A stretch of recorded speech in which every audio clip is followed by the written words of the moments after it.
You're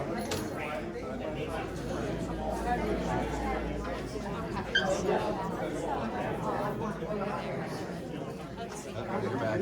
We're back. Welcome. Thank you.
Notice of the time and date for the standing hearing. This is every week. This notice was sent to the Burlington County Times, the Courier Post, Tabernacle News, as well as the Central Record newspaper as a legal notice and sunshine notice in compliance with the Open Public Meetings Act. It was also posted on the bulletin board at Town Hall. Record of attendance? Mr. Sprague. Yes. Ms. McCluskey. Yes. Mr. Euler. Yes. How about that? Deputy Mayor. Mayor Barton. Yes. Thank you. Mr. Cole. Before we go into public comment on agenda items, we want to respond to some of the questions that you've had from the last two meetings. I also want to remind everyone that we are, again, Carl Roberts Rules of Order, so please adhere to the rules. For those of you who weren't here on August 11th, there was a public statement that I issued that I'm going to read. And it has to do with the termination of the rescue squad, TRS contract to provide emergency medical and EMT services in Tabernacle Township. Termination agreement for the provision of emergency medical and rescue responder services between Tabernacle Township and TRS. Termination of facility use license agreement between Tabernacle Township and TRS. In February of 2023, Lumberton Township and Tabernacle Township entered into a shared service agreement for ambulance services, which provided full coverage for Tabernacle and Chemung Townships. On December 31st, 2024, at midnight, Tabernacle Rescue Squad terminated their agreement with Lumberton Emergency Services under Article 3, Section B of the shared service agreement between Lumberton and Tabernacle Townships.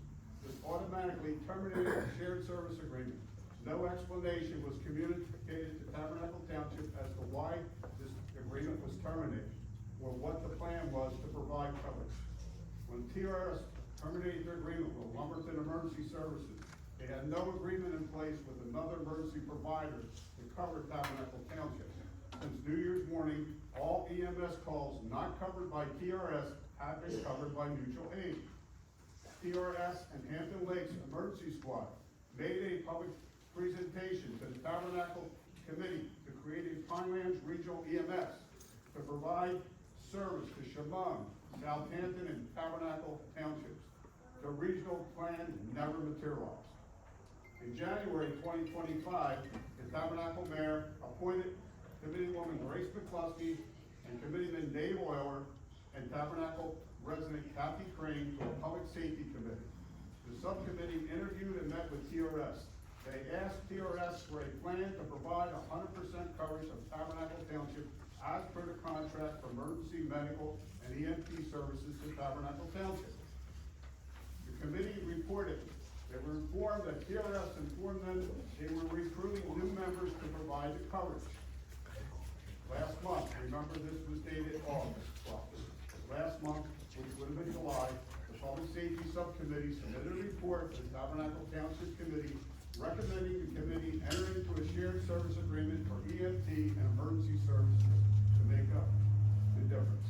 Since receiving the Public Safety Committee report and recommendations, Tabernacle Township's Deputy Administrator, Attorney, Committee Euler, and Mayor Barton met with Lumberton, Southampton, and Chemung Township officials. On July 16th and again on August 11th, the four townships met to address TRS's lack of ambulance coverage for Tabernacle and Chemung Township and to develop a remedy. Four townships agreed to enter into a shared service agreement to provide EMT and ES coverage to Tabernacle Township and Chemung Township 24/7. In the shared service agreement, Tabernacle and Chemung Township would agree to provide 2 ambulances which would be housed at 134 New Road in Tabernacle and an office, which is the current TRS location. Lumberton Emergency Squad and Hampton Lakes Emergency Squad would provide the 24/7 coverage with a 1-hour overlap. Since New Year's Day, almost 7.5 months ago, there had been a gap in ambulance service for Tabernacle Township. TRS Q1 2025 report documents that they did not cover 34.4% of their calls. Their QT 2025 report was due on July 31st. Since it was not received on time, the Tabernacle Township Deputy Administrator noticed TRS report was past due. The Q2 2025 report was received just prior to the August 11th Tabernacle Township Special Committee meeting. The TRS Q2 2025 report documents that TRS did not cover 33.1% of their calls. What's interesting about that report, their quarterly report and Chemung's quarterly report have always been identical. Chemung received their quarterly report on July 15th. The report was dated July 9th. Tabernacle received their report on August 11th. Our report was not identical to the Tabernacle report. When Chemung received their report, they asked TRS what were they going to do to cover the deficiencies. They were told that they were thinking about raising the rate that they pay their members. The Tabernacle Quarter 2 report, if you look at it, has an added paragraph at the end that says, TRS on July 1 advertised a new rate of $23 an hour to attract members. To continue. Last week, again, this was dated August 12th. Committeeman Euler contacted TRS to schedule a meeting between TRS and himself and Mayor Barton. He was informed TRS was not available. Prior to the August 11th Tabernacle Township special meeting, Committeeman Euler and Mayor Barton met with the TRS chief and president to inform them a resolution was prepared to terminate the facility use and service agreements. The resolution would be added to the agenda and open to the public for comment. The committee would discuss and take action on the resolution. They were also informed that Tabernacle Township would be entering into a shared service agreement for ambulance service. During this meeting, TRS informed the committeeman and mayor they raised their hourly rate to attract members and had several on board. Since the dedication of the TRS building in 2012, located at 134 New Road, Tabernacle Township, has provided TRS with the resources necessary for them to be a successful regional provider of emergency services. Tabernacle township acknowledges and recognizes the past success TRS had as a premier emergency service provider. Unfortunately, since TRS terminated their agreement with LES, Lumberton Emergency Services, almost 7.5 months ago, TRS has been not able to fulfill their obligation to provide emergency services to Tabernacle Township. TRS bills for their services. Most payments received by TRS come from residents who have private health insurance, which is part of their salary and compensation package with their employer. Some residents provide their own health insurance policy. Medicare recipients pay premiums, which are deducted from their monthly Social Security check. TRS balances bills Tabernacle Township for the difference, ensuring they receive 100% payment for all services. In 2023, TRS billed Tabernacle Township $41,028.78 in balance billing. In 2024, TRS billed Tabernacle Township $21,965.87 in balance billing. That is so that you don't receive a balance bill from TRS. Tabernacle taxpayers pick up the difference. Since all funds which TRS receives are derived from residents, insurance, township balance billing, and public donations, Tabernacle Township requests TRS to be a good community partner and donate all their resources, equipment, and vehicles to Tabernacle Township so the same can be used to offset township costs in providing emergency services to our business and residents. HLES, which is Hampton Lakes Emergency Services and Lumberton Emergency Service, have informed Tabernacle Township they welcome TRS members into their organization so they can continue to serve their community. Now, since that August false statement, I opened the county records, the logs from January 1 to September 15th. In going over in reviewing the beginning and end of the logs, I'm just going to talk about the beginning of the log and the end of the log, not everything in between, because it's very similar. Because you never On do. January 2nd, which is 2 days after TRS terminated their agreement with Lumberton Emergency Services to provide coverage to Tabernacle Shimon, in Shimon Township, there were 5 calls for EMS. TRS missed 5 of those calls, one of which was unconscious fainting. The one procedure would have been a TRS second crew, which went to mutual aid. One was for fire assistance and was recalled. That same day for Tabernacle Township, there were 4 calls. TRS made 3 calls and missed one, which would have been a second crew, which went to mutual aid. We have the call logs also that Committeewoman McCluskey and Committeeman Euler used as a resource for her presentation for the first 6 months of 2025. And as I said, we also now have the county logs for January 1 to September 15th, as well as their mutual aid logs. And we will post them on our website so you can see them and you can examine and you can ask TRS what's going on. Now, the last month, August of 2025, there were 123 calls. TRS missed 40 calls, which is 30%. 33 were missed by the first crew, and 7 were missed by the second crew. If you discount the second crew, that's still 25% missed calls. That's because they were busy? In reviewing the logs, there's some concerns about the logs, and there's gerrymandering going on. What's going on? I'm not sure. But if you look at the log for August 20th, there was a call at 3:14 that the county received at 3:14 for psychiatric behavior. They dispatched a call to TRS at 13:21. The 4395, which is one of their ambulances, was on a call. The dispatch again shows at 13:55, which is 34 minutes after the first dispatch, that they were en route and they responded within 3 seconds, which was a 49-minute time between the first call came in and when they responded. You can ask TRS what's going on here, or you can open the call logs from the county to find out what was going on. Why did that call not go to mutual if that family has psychiatric behavior, that's the way it's minutes. Quiet. In addition, He doesn't want to speak, so why would we let him? let's talk about Gavel. Hampton Lakes Emergency Squad, and now they get treated by TRS. Ain't a judge. Hampton Lakes Emergency Squad, which is 178. They had an ambulance out of service from an accident, and they had another one out for warranty work. It was a new ambulance, and it was in and out for warranty work. TRS graciously lent them an ambulance during those time periods so they could respond to mostly the calls that come here in Tabernacle Township for mutual aid.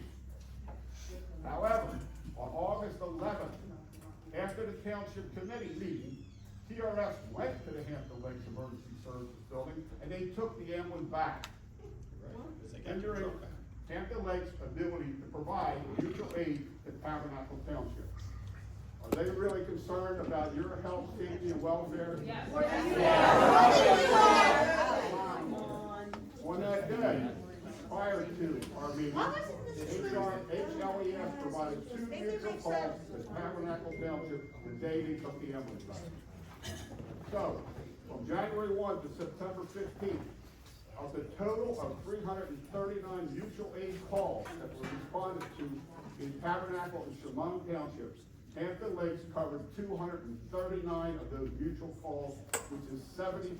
They handled 70% of those calls. They have 4 ambulances, they have 1 command vehicle, and 40 volunteers. Southampton does not give them the balanced billing that we give TRS. How many of those calls did the ambulance make it to the scene? Or were they recalled? Committee Member McCluskey, in her presentation, she spoke of TRS saving her child very passionately, and you all heard it, and felt it, as did I. She also shared that same story with me on August 11th. And she asked me, or she told me, Joe, they saved my daughter's life. And I said, that's good. But what about the 8 families this past weekend who had to wait for mutual aid because they did not respond? We covered every One call was this a week. seizure, one was a They stroke, covered every one call was a this cardiac, weekend. and one was an animal bite. 3 of those were in Chemung Township. This weekend. Now, Chemung Township entered into an agreement with TRS entered into an agreement with Chemung Township to merge their squad from Chemung Township to our squad building at 134 New Road. They did this without any knowledge of the Township Committee. There was no resolution signed by the Township Committee. We found out through a private resident, Mrs. Berger, when she was in the audience at the time. 3 ambulances were moved from Chemung to Tabernacle TRS. No ambulances are in the building in Chemung. So when Chemung needs an ambulance, if it gets out of Tabernacle, and you live more than half the distance between their building, their firehouse, and ours, it's an added time. If you live on the other side of the building, it's even more time. I don't recall any outcry from the residents of Chemung at that time when their ambulance service was moved to Tabernacle Township. Tabernacle, Chemung Township, for Chemung Township, it was a great deal financially. They did not have any ambulances to maintain, and they had no housing for their ambulances to worry about. Now, for some of the questions that we heard. Costs associated with TRS. In March, we were informed by TRS they need additional money to staff the building 24/7 for a first call. We have no proposal of what that cost is. Use of the building. Until the missed calls Give us time. and pressure from other townships such as Southampton, who's concerned about all those mutual aid calls, because their squad has to run here, that doesn't provide them coverage for their towns.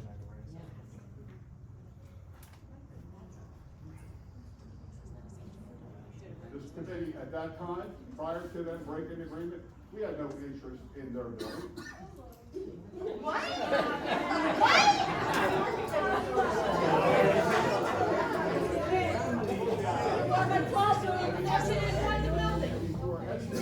Why'd you say town hall? we made, we need to hire an architect.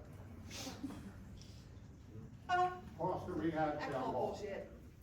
The town hall subcommittee has been meeting since last year. They presented an executive session with several plans that they have identified. In order to execute any of those plans, the committee would again have to retain an architect for any design, conceptual plans, budget, schedules, and Buildings and policies. ambulance buildings. The town property has little pervious coverage, which means water going into the ground. Any development of that property requires stormwater. There's a problem with the septic system on that property, it's failed. Well, then why'd you say that?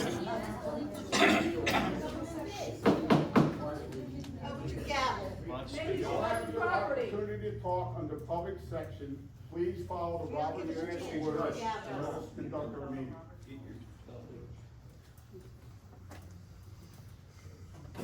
The town hall subcommittee spent much time and effort in looking at relocating public works, so we could have pervious coverage to be able to rehab town hall for whatever plan an architect was to come up with. Response times the cost. Oh my God. The committee is concerned about the missed calls. That's what we're here to focus on.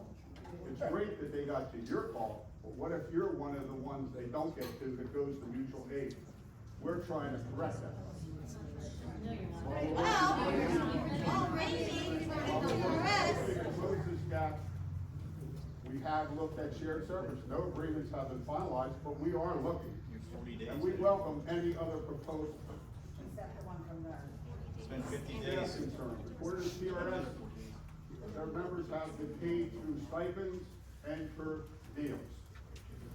This information was not shared with the Township Committee years ago. This year, we know that they are paying their members $21 an hour, and as of July, $23 an hour. Continuity of service. I refer you to the call log, which we will post on our website. Cost of coverage.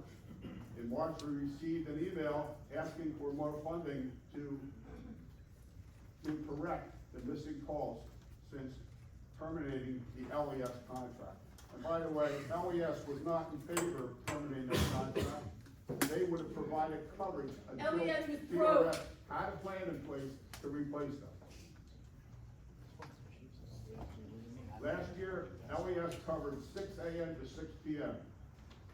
TRS was nights and weekends, but still missed 30% of their calls. Tabernacle Township insures 13 TRS vehicles, including 5 or 6 ambulances and 3 command vehicles, and 50 members are insured for workers' comp and liability. As far as football games, are you aware? That is not a freebie. TRS charges for coverage of football. This past year, 8th grade graduation. I was in a donation to say that you are not that guy. Give us a full support to the point Decide to it's go on corporate to wallet. provide the same coverage.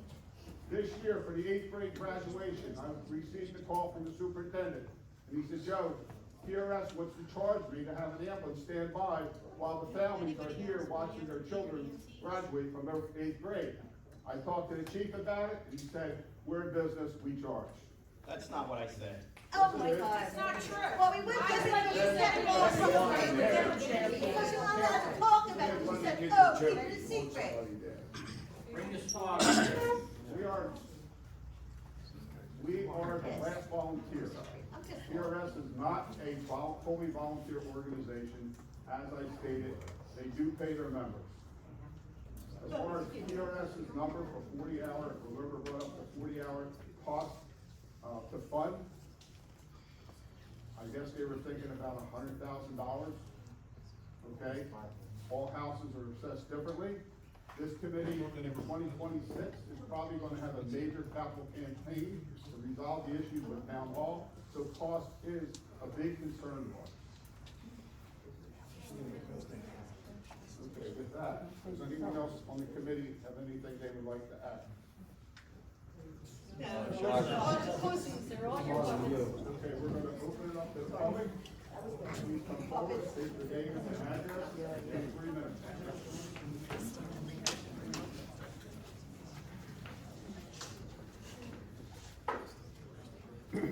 Hi, Jason Little with Rush Report. First of all, I want to point out how I submitted this meeting is tonight. Tonight is the first night of Rosh Hashanah. It's one of the most holy nights of the year. It's not the single most, but it's one of the most, enough that all of the schools in the area are closed tomorrow.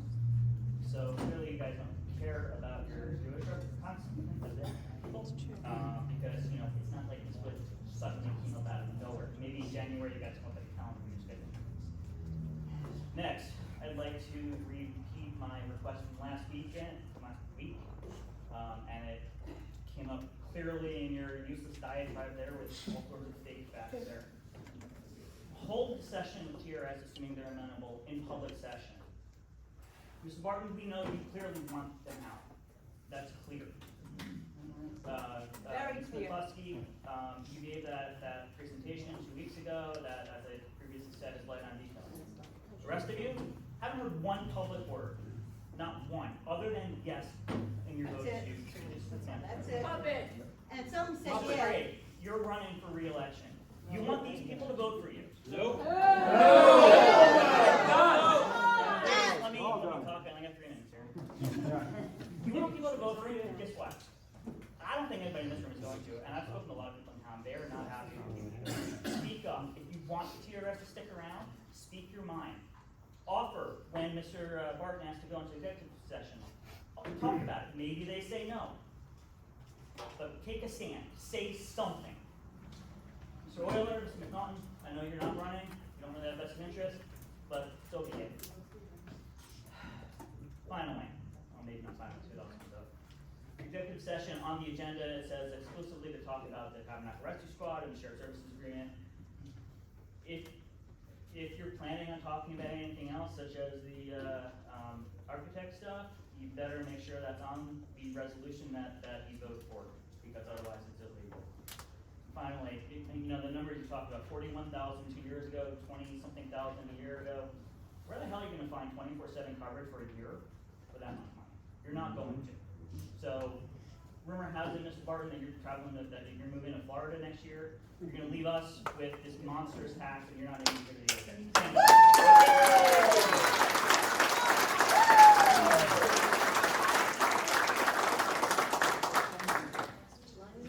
My name is David Eckelberg. I reside at 1003 T High Street, Burlington Township. I'm one of the deputy EMS coordinators in Burlington County, and I'm chief operating officer for the Endeavor Emergency Squad. Good evening, Mayor Barton, members of council. On behalf of the Burlington County EMS coordinators, we respectfully urge Tabernacle Township to reconsider any plans to expand the Tabernacle Rescue Squad. TRS has long served as a cornerstone of emergency medical response for the Pinelands region, a geographically challenging area already sparse with EMS coverage. The removal of this vital service would have significant and far-reaching consequences for the residents of Tabernacle and the surrounding communities. County data clearly shows a troubling trend in the decline of EMS resources over the past 3 decades. In 1990, Burlington County had 36 EMS squads operating 84 ambulances and handling 34,185 calls. Today, only 26 squads remain, with 55 ambulances responding to over 66,000 calls annually.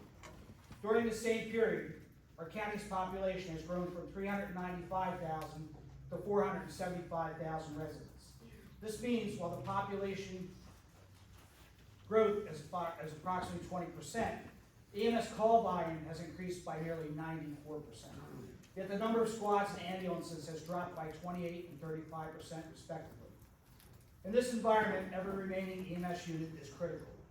Removing TRS from the system would further erode our already strained network and create a cascading effect of increased response times as neighboring squads attempt to fill the resulting gap. TRS is not just another squad, it is a highly specialized and deeply experienced agency. Their personnel are extensively trained in wildfire emergency operations, which are a recurring risk within the Pinelands.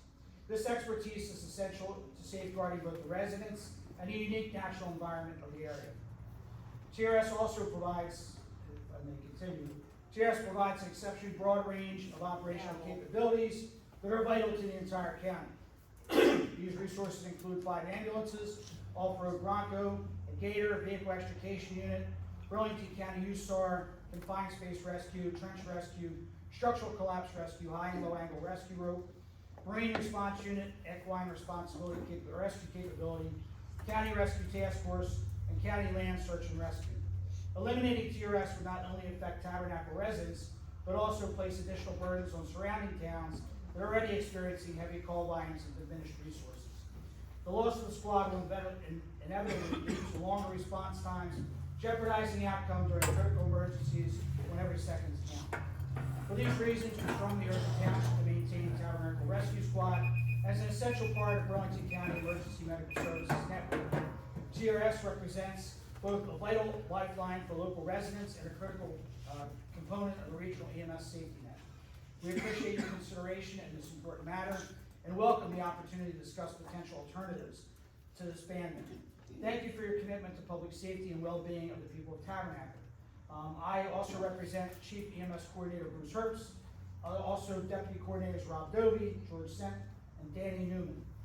So collectively, the 5 of us have 175 years of experience in emergency medical service. I've been a career EMS executive for 16 years. During that time, I've seen many EMS agencies fold. It is usually due to financial issues, poor leadership, legal issues, or lack of staffing. I personally see Tabernacle Rescue as a viable emergency medical service agency. They completely understand they must work on their staffing issues. By removing Tabernacle Rescue from the mix, it will set off a serious, delicate response balance throughout the county. Without them, ambulances will respond to your town from Southampton and Lumberton. While they are here, Medford, Evesham, and Mount Holly will be responding to cover their area.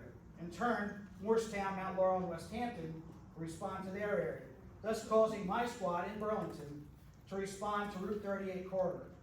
Ambulances from as far away as Bordentown and Palmyra will then need to cover my area. Again, I personally ask you to reconsider maintaining Tabernacle Rescue Squad. Now, us as of course coordinators are more than welcome to sit with mayor and council to give you our knowledge and our expertise in this area. In Denver alone, we handle 8,000 emergency calls a year. We respond to 5 different towns for service. We have a lot of experience in this mutual aid and also in working out various issues within the EMS community. So again, we would welcome the call anytime you want the county coordinators to come in and speak with you for some reason, or if you'd just like to talk and bounce some ideas off us, we'd be more than glad to do that. Thank you.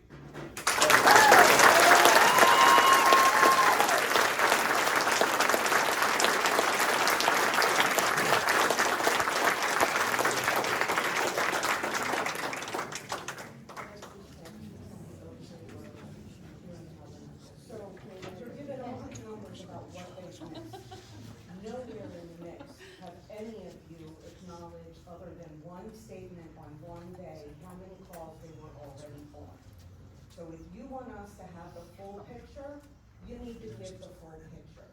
You need to provide calls that were missed legitimately, that were not because they had 2 rates already out and a 3rd on the way in the truck. In reference to dollars, we all pay one way or another, whether it's to the EMS squad or to our insurance, we're making a payment. So it doesn't matter. We need these other heads. We need TRS. When you reduce the staffing, you are going to increase claims and you are going to cause an ugly domino effect here in town alone. Nevertheless, everything that he just mentioned. We have a community that's growing. We're all living longer. We all have things, we have a highway that splits Tabernacle that is traveled by thousands upon thousands. They get called, their services are needed, and yes, they are better now than they ever have been with the training that they have had. And every one of you knows that at one point or another, you know somebody who received the services, or you were at an organization event that they were there to assist in the event an emergency occurred. So putting out there the deflecting statements in reference to the only people that were there were friends and family, no. We are a community. We are a small community that needs our emergency squad right here in Tabernacle and not to be removed. We can't do decision and let them work through, going to the last paid emergency squad that is here in Burlington County. I've been in Burlington County my entire life. There has never been a time that an emergency service or an emergency squad hasn't needed to be paid one way or another. That's just an empty statement. Respectfully, you're not providing us the information, because if you want Lumberton and Southampton, then you might wanna pull their logs and tell us how many they've missed.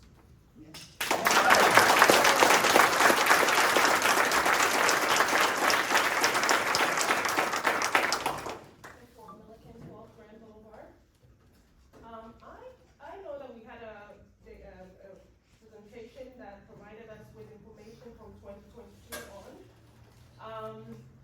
From that time on, I know there's been over 200 homes that have been added to Tabernacle. So can you provide us with data prior to 2022 to tell us how that was, they were managing and how TRS was doing? Because definitely the demand had increased since 2022. And so you showing us a presentation, giving us numbers of how many homes they've missed.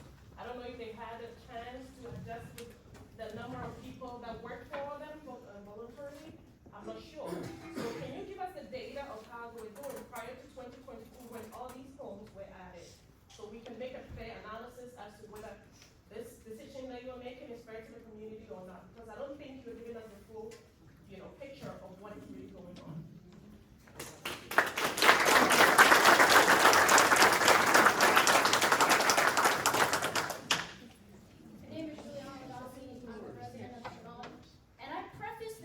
Everyone, by saying I took 20 minutes and an internet connection to find all of this information.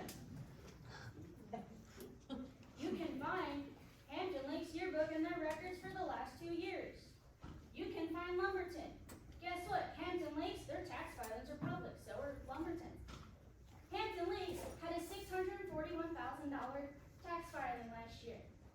They barely have enough money to save for a new ambulance every 10 years or 100,000 miles like state regulations demand. They have to push it 20 years or 200,000 miles. They just retired one of theirs at 180,000 miles. We have the newer equipment. We have the more specialized equipment. I'm part of a Jeep club. I go out in Morton. You want to take that away? You want to take an ambulance not being able to get out there? It's pretty rough out there. It's not easy, even in a Jeep. You say this isn't about town hall, yet the old EMS building that's across the street, Tabernacle Rescue Squad turned it over to you guys for $1. You turned it over in October of 23 for $271,000. It's been sitting empty ever since. You want a new building? You should have used that one.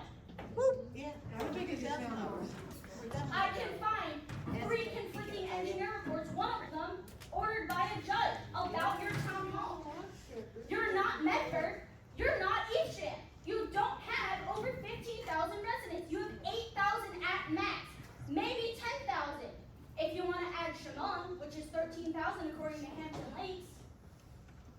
You want to use incorrect numbers? Get your facts straight. 20 minutes and an internet connection and knowing what to look up. Evesham's a $15 million operation to their town. Medford just spent $1.2 million on a new ladder truck with a 100-foot ladder. The equipment is getting more expensive. Southampton does not fund Hampton Lakes. They give them fuel, they give them their basic oil changes for their public works and one other thing. That's it. There's no money, there's no help. They have 60 personnel. They got 30. They're trying to hire. You're not letting them. So again, and Barton and McNaughton, y'all were swapped when you started this whole nonsense with the town hall. It's not hard to find. So why do I have better information than you? You have the authority to find it. I don't. 20 minutes and an internet connection. You look at me like I'm insane. I'm not. I'm a concerned 23-year-old who shouldn't be doing this.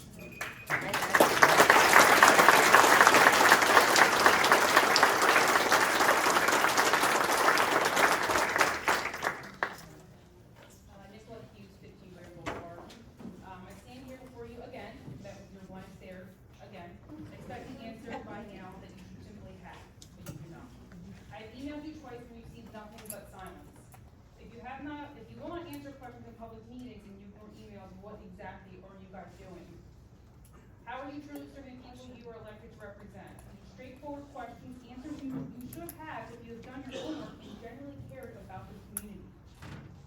If you truly believe that eliminating TRS was in the town's best interest and not merely about reclaiming office space, you should be able to answer these questions clearly. If surrounding townships are concerned about municipal aid volumes, how does running only one ambulance solve that? Do the ambulance belong to the Tabernacle or to the contracted squads? Who will pay for their maintenance?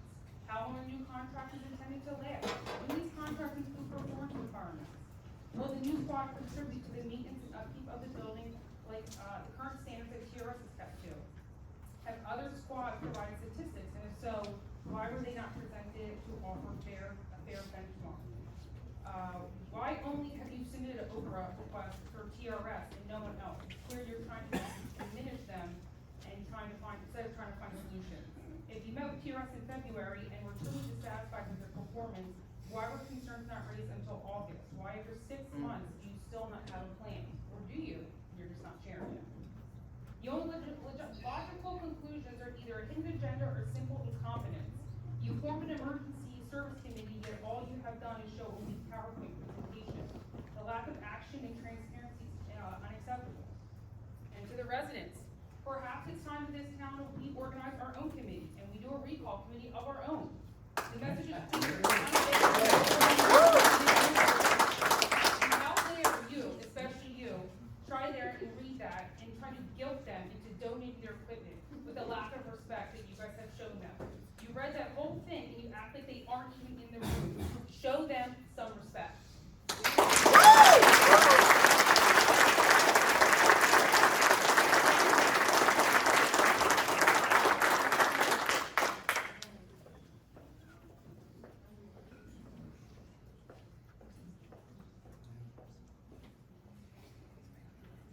Bill Ryan, One Stony Creek, Vermont.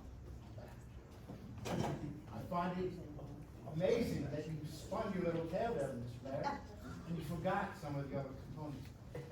Like how on August 5th, your colleagues in Chemung went back behind closed doors into an executive session, waited for everybody to leave, and they voted to terminate. No conversation about that in your presentation. Which meant that somebody along the line already had a conversation as to what the strategy is. And you talk and you criticize the TRS folks for getting paid. But you don't acknowledge the fact that Lumberton, according to their 990, the head of their organization gets paid $80,000 a year. And we also forget to put on there that Southampton, the administrator over there is running for office. If you don't see if there's political fingerprints all over this, you're blind. Because the reality is, your own agenda, the day that y'all cut out for not having a quorum, was listed that before you even finished terminating these people, you had it on the agenda, you're going to look at having architects redo their building. At least if you're going to fool with people, be a little smarter. There you go. Nothing more than a land grab by you. As a man that does his homework. Opportunity by others. And in the meantime, you're destroying and impacting the public health of our community like mine. And the fact that you don't want to even have a conversation with a group of volunteers who every month are up here fighting to stay here, I have more respect for them than anybody else. And if you're going to criticize people for getting paid, last time I checked, you all get paid. Yes. The solicitor over here, who tried throwing somebody out a little while ago, gets paid. Yes, I checked, you didn't have that authority. If you really want to do something right, sit down, figure something out, and do it in public. Because clearly you didn't tell the county you're doing this. This is an innovative system.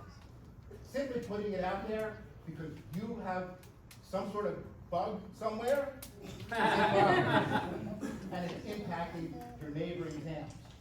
The fact that you don't seem to care about that is really pretty appalling for political purposes. It's insulting. Good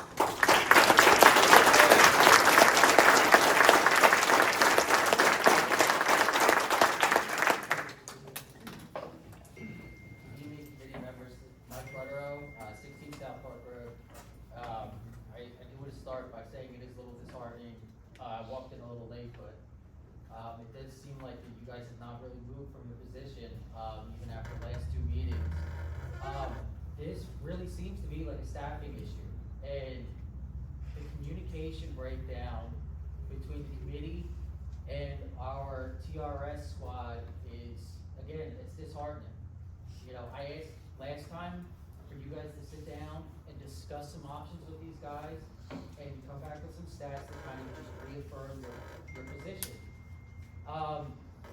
Additionally, this building was built and approved through a referendum, specifically to be an EMS building.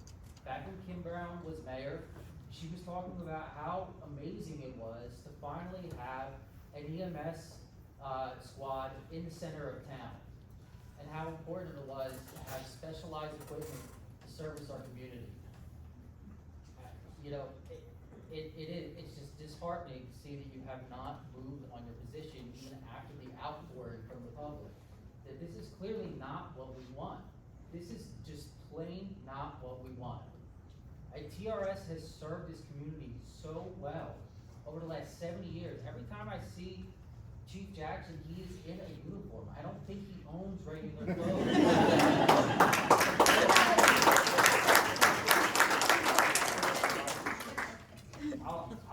I'll end with this. Again, this is not what we want. We will use whatever legal authority necessary to fight you on this. We will file an injunction if we have to. We will take you to court. We will fight you tooth and nail. Sit down with you guys.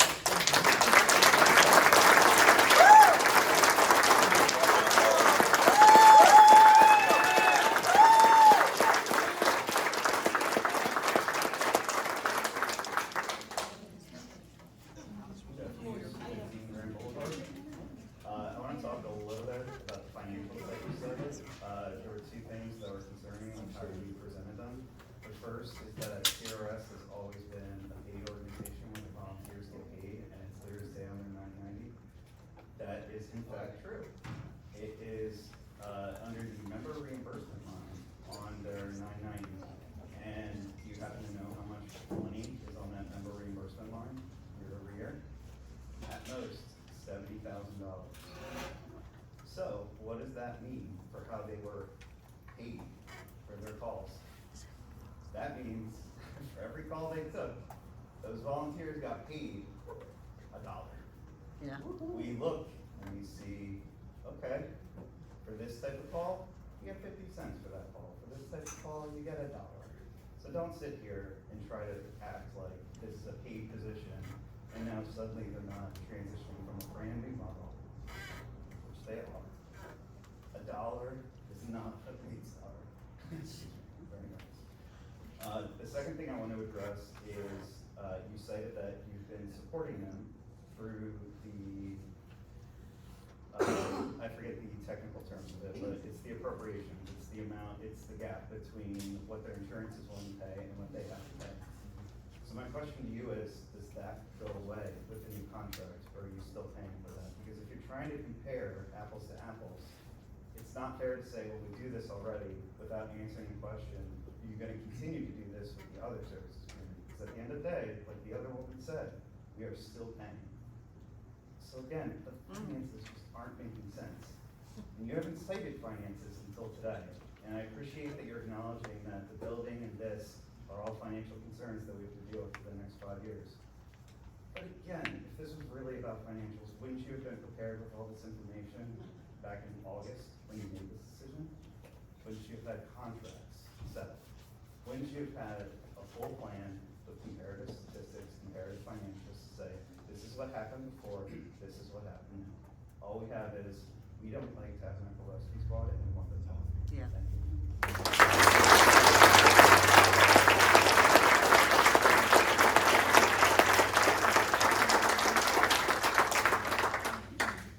Anyone else from the public want to speak?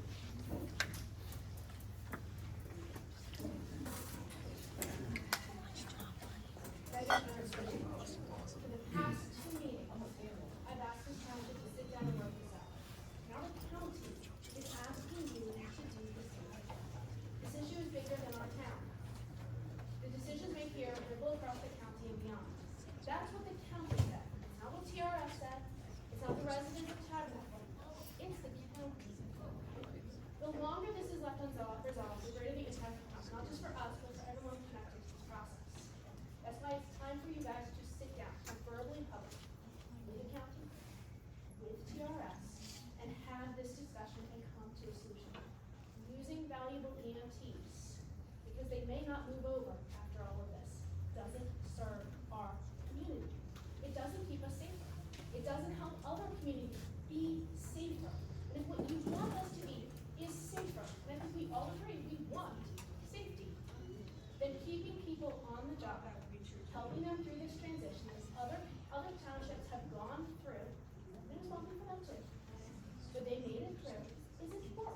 mature, responsible citizens.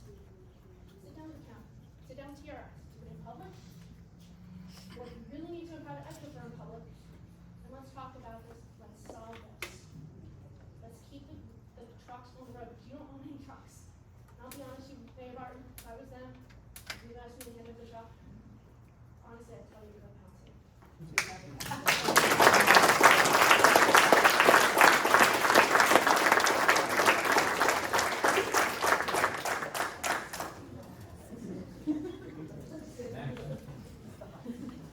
My name is Mary Baldwin. I'm not obligated to give you my address. I never thought I'd be back here. I didn't want to be back here. I was asked to come. This committee, I don't know what's going on with Tabernacle, but there is a consistent way that you guys prepare reports that slant to your decision that has already been made. What this town went through with town hall, and a chemical engineer doing an engineering report that he wasn't even qualified to do. The tens of thousands of dollars that you have already squandered. I have no idea why you're not back in that town hall. But there was a $10 million bond passed. Where's the money? My books, where's the money? There was a $10 million bond passed. You're sitting here. I don't and this know the report- correct term, I believe that bond was mitigated. Yeah, well, don't know for sure, but I asked where it was. Paper directly towards you. When the last council voted, people voted for you because they trusted you. You made promises to be clear and to give answers. Mr. Barton, you did the same. You're standing here, and here's the facts. That building that people fought to save in a court of law because of all the misrepresentation and the lies that were going on and the false reports stands there empty for no reason. Now there's talk of it has to be moved because of water runoff. 150 years of standing. The fact of the matter is there's a major development here. That intersection probably needs to be upgraded. That building's in the way. There's no reason for you not to be back in that building. There was a structural repair done. I stood here 2 years ago and said the repair of that building is going to be about $40,000. It's not going to fall down. How much was the repair? It was around $40,000. $30,000. Right. All it needed were supports. Yet here you sat tens of thousands of dollars. And you sit here now putting a community in jeopardy. I experienced something when my daughter was 8 years old. She went into severe cardiac stress. Had it not been for the EMTs that got there quickly, she would have lack of oxygen and brain damage. You, Mr. Barton, stated that they missed 25% of their calls. Guess what? They made 75%. That's right.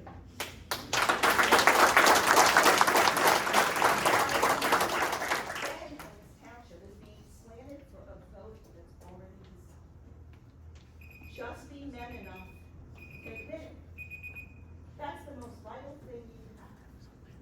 And yet here we are again with a room full of concerned citizens that are being ignored.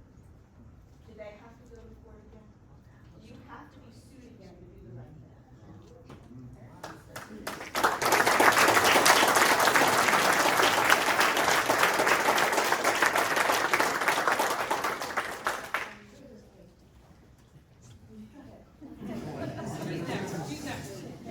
Age before beauty. Your pleasure, I'm Susie Gonzalez, 21 Discarded Place, in Midgetown, Southampton, New Jersey. When I was here last week, I asked this question. I wanted to know, how much would it cost to remodel the rescue squad? Remodel the rescue squad to change it to a township building? You didn't know the answer last week, you should know it this week. You know, the architect said it. So, we're asking questions and you can't give me an answer. Why would we hire an architect to do that when we haven't made a decision yet? You need the architect to find out what it costs for the township building change the rescue squad building. You need that information. We haven't decided if that's what we want to do yet. Well, why are you getting rid of the rescue squad? If you don't know. No plan? No, they don't have a plan. You don't have a plan to replace the EMS yet. You don't know the answers, you're not doing your job, you shouldn't get paid that this month.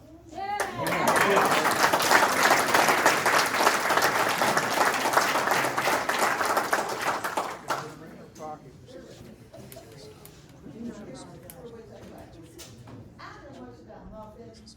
That was how you all just woke up one day and said, we're gonna get rid of Tabernacle the rest of the club. Like, come in a dream? I don't know. Answer that. You didn't tell us in previous meetings about Tabernacle Club missing calls, this and that. So, and your subcommittee, where'd that come from? How come I wasn't asked to be on the subcommittee?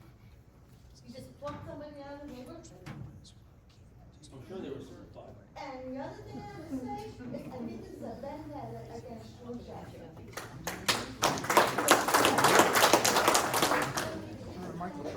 This township is in paradise. That's all I got.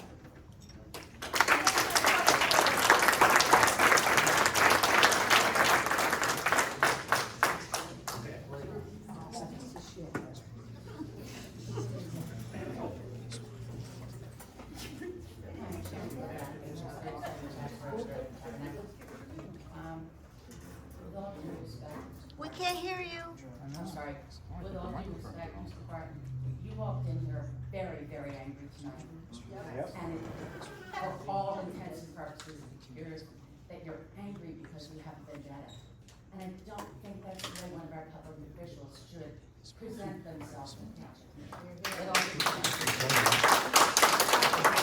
I'm a graduate of Tabernacle School. I like math, I thought math was pretty cool. And I understand your concern with the response rate. I'm concerned with the response rate. But we had Lumberton, Hampton Lakes, Tabernacle, and Chemung. Well, now we've lost Chemung, our response rate, we missed 25% of calls. If you take Tabernacle out of the mix, we've got one less emergency response team. We now have 2 to cover 4 areas. Basic math tells me the response rate is going to be even worse than ever. I think it's something you need to look at more carefully. Maybe we should look at how do we boost our SWAT? How do, maybe $23 an hour isn't enough to get enough people in for a SWAT. Maybe we need to go to 25. Why don't we look at that end of it instead of just looking at getting rid of them? Thank you.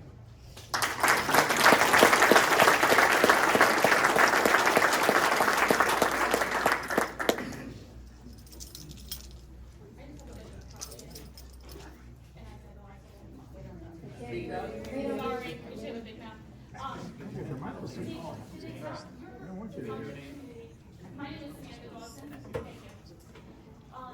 You would think that you would want to work with the community, just like the community's here trying to work with you, trying to work with the EMS. Do you ever go to the EMS and say, what can we do for you as a community to make you successful and keep you in TRS? Do we exhaust all of our options to keep them here and to make them successful? Or we just said, bye? Genuinely. Did you ask them? Did you exhaust all the options? If you exhausted all the options, what are they? Yes, subcommittee did ask them. So, how does somebody get paid? We're gonna put on more members. But what did you guys do to help them? What did you help them to become more successful? I would expect that as paid people, like you're paid from us, that you would exhaust you all have contacts. You know how much money we have in the township revenue. You should have exhausted absolutely everything that you should still to make them successful.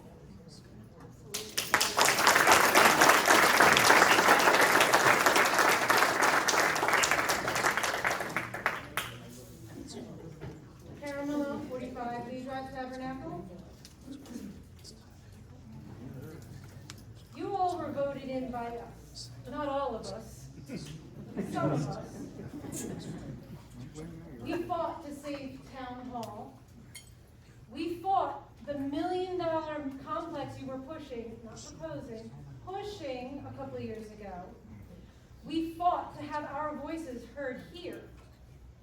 And we will keep fighting to keep our rescue squad just as it is. No matter what you decide, we will fight you. I have to thank those on this side of the table for getting and sharing the information, since you all have failed miserably on that. You mentioned the response time that our citizen volunteers who have to travel from their house to the rescue building versus a 24-hour squad. That was last week. We've always had volunteers. Our fire department are volunteers. What is it?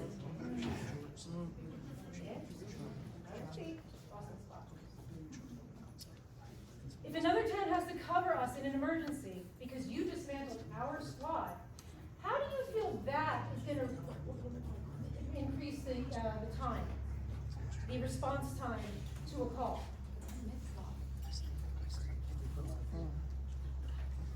You're planning on hiring and staffing a crew 24/7? Numbers. If there's a house squad, how do you plan on paying for 24/7 coverage? How much will it cost to renovate their historic town hall so it's usable again? Actual numbers, not just, we don't know.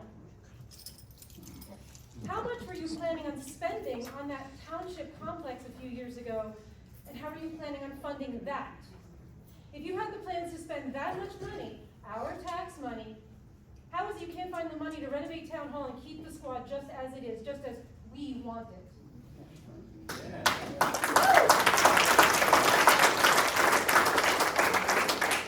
You can say that we don't delete, we just don't understand. Well, that's because you don't tell us anything. I'm really surprised you haven't realized by now that the citizens of Tabernacle are more than willing to fight for what's right. Elections are coming. There might be a choice. You might not be sitting there to make this mistake the next time. And try to remember, it's not just us watching you, it's the whole tri-state area. Thank you.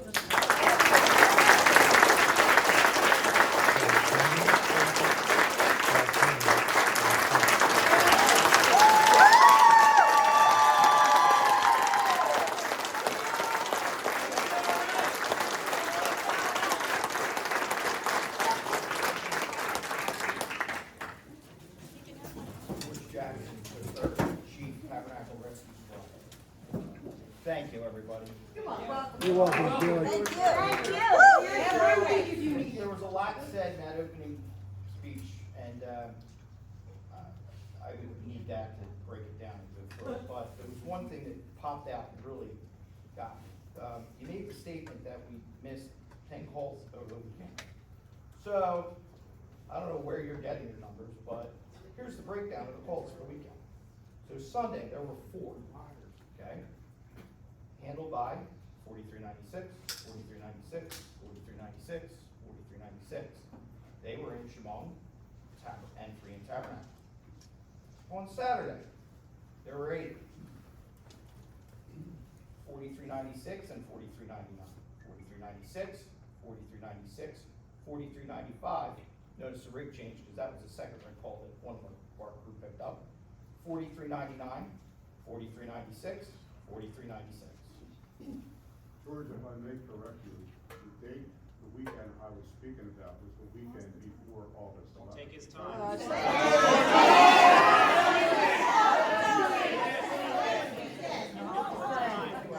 And first of all, your time is done. Let it be. Need more time. Back to what I was saying, so Back that to would clock have up been, like we went to football. Tabernacle, But what's on the clock? Tabernacle, Shimon, Tabernacle, Washington Township, Medford, Shimon. Then on Friday, 1, 2, 3, 4, 5, 6 calls. 96, 95, 95, hear that 95 number again, 94, 99, 96, 96. Tabernacle, Southampton, Tabernacle, Shimon. That included a football standby where we had a crew there, we had a duty crew out, and a second rig call that we all handled all at the same time, including flying a very critically injured patient out of another tank. That's not handy to get out there. because they're one end I- and the other's busy. What did I do? Like, really, let's break it down. You say. What have I done in this town to incite so much rage against my organization? Answer it. I have been 31 years to this town. And up until January, as a volunteer. And if you want to say that stipend that I got was paid, then whatever. So are they. I am, this is what this has come down to. You can have my 3 This is all minutes. about a personality And conflict that I don't know how to get past it. If I step away from the squad, does that fix it? We want you. We want our I chief. don't know. I am at a complete loss. We had a meeting last Monday and I thought we opened the door. You literally slammed it in our face tonight. You want to go into executive session and have a conversation? Answer it. Answer it. Cowards, George, that's the problem. I'm at this point of, I don't know what to say anymore. All we have done is serve. We have done our best. We have asked, we met with your subcommittee one time. You just said at least 3 or 4 meetings you have with every other town around us. One time you met with us. They already made up their mind. They don't care. I'm literally at the point that this is what this is about. I got a message from somebody that the Republicans committee that was chair was running around telling past committee people to get rid of us. We all know who that is. It is absolutely true. It's true. Two True. people- It's true. I've had enough. I just. We want our chief. Answer us what the problem is.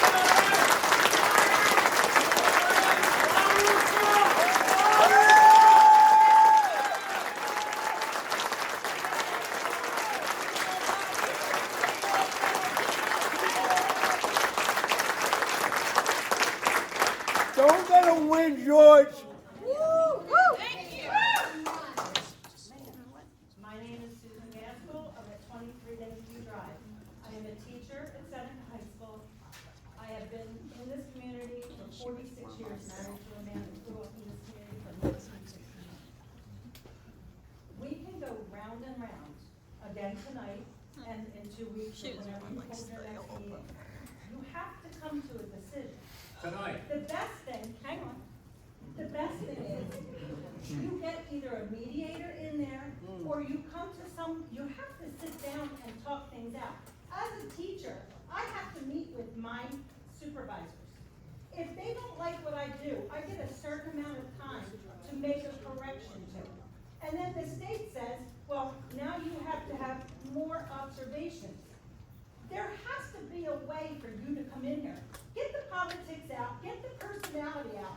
Start thinking about the people that elected you and the community that you live in. Every one of you. You're gray-haired, I'm gray-haired. Do you think this is gonna get any better? This is ridiculous that 3 weeks now, I'm listening to the same meeting. Yes. And you come in and honestly, Kicking the ball down. a couple meetings, you put people off the way you did start them, I'm not gonna lie. You put people on the defensive. We're all supposed to be here working together. I'm gonna say that to play nice in the playpen, but for grown-ups. This is ridiculous. You have to sit down, because I think I'm in agreement with everybody here. They'll fight, and I'll be right there with them fighting. We already did it once. Knock this stuff off, stop wasting people's time, stop even coming to the idea that you're gonna put people's lives at risk. That high school depends on you. It's not just the football game that depends on you. They have to be out there for other things. We hold giant robotics tournaments out there, and we need people out there.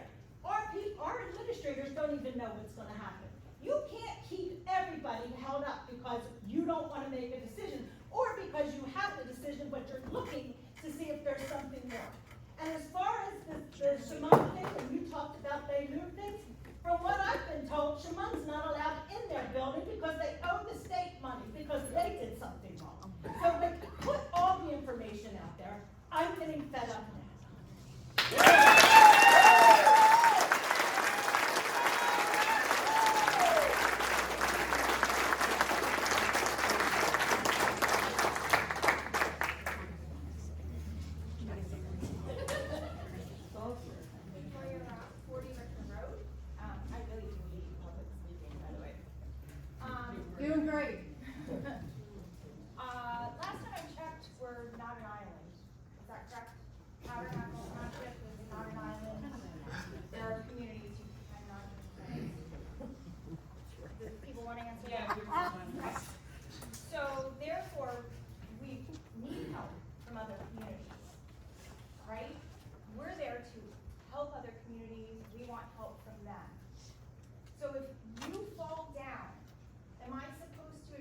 like I have to say something stemming to continue with what she has to say. I am as guilty as everyone else here. From what I understand, prior to the Old Town Hall decision and the EMS decision, the typical township committee meetings were attended by 10 of us, and I wasn't one of them. So, I'm only recommending these gentlemen up here, although you say that they're paid, I don't think you guys would work the amount of hours of work, or even our EMTs. We're all busy. I highly suggest that maybe the community get together more often than when there's a problem. And maybe we can come to solutions as a community instead of just coming out when there's problems. And I'm just as guilty. That's all I have to say.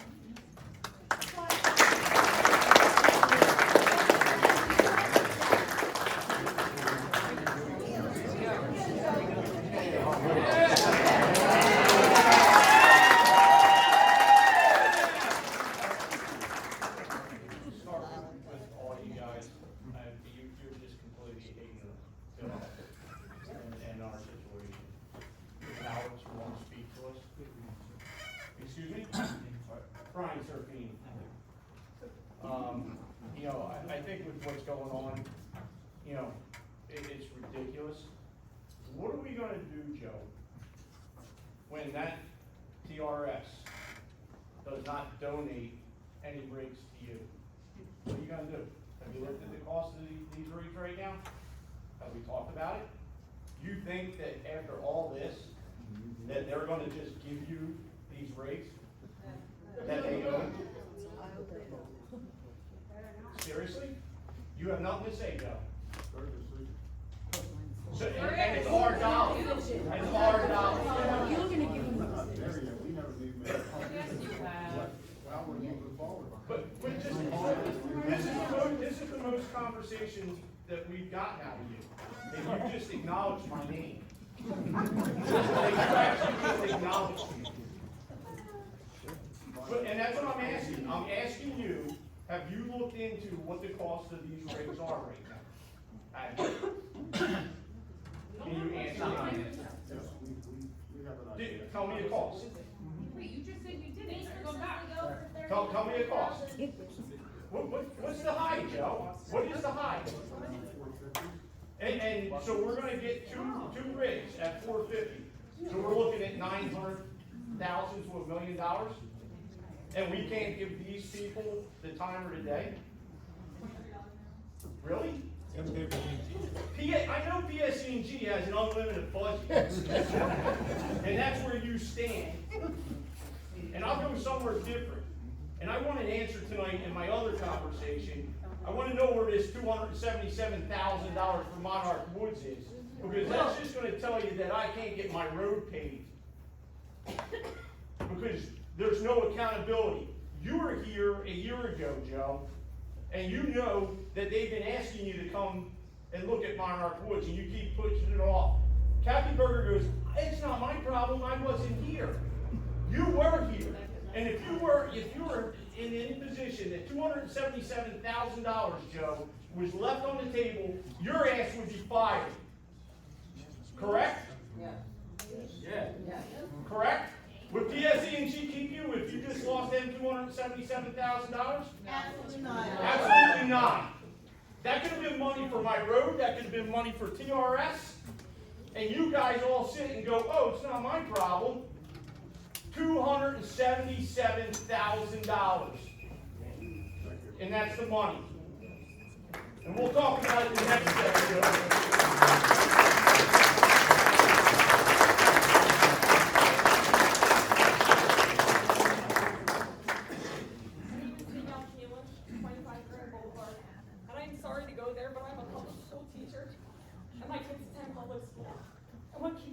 In 2025 is the fact that I'm going to school, my students are going to school, and my kids are going to school, and some of us are not going to come home one day.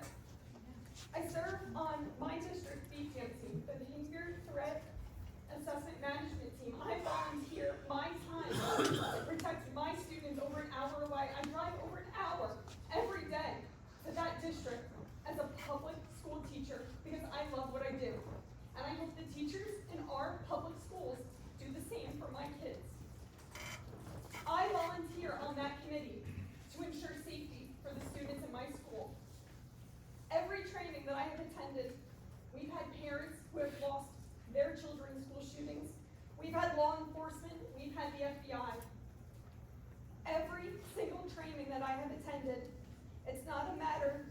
of if, it's a matter of when. I worry about response time.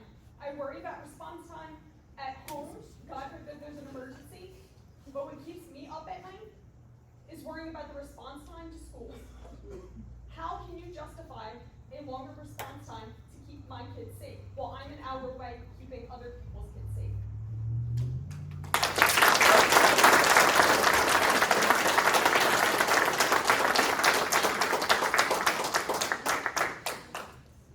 Joe McNally, Flagstone Drive. I just got a couple quick questions. Has anybody on the committee discussed with surrounding towns that have opted out of their emergency services and gone to shared services, what that's done over a period of time to the town? Because I went out and asked these questions. You know what happens? The shared services agreement cost keeps rising. And we have no recourse but to keep paying. The costs keep rising, the costs keep rising, and the other shared services know they have you by the short hairs. There's nothing you can do about it, so you're caught.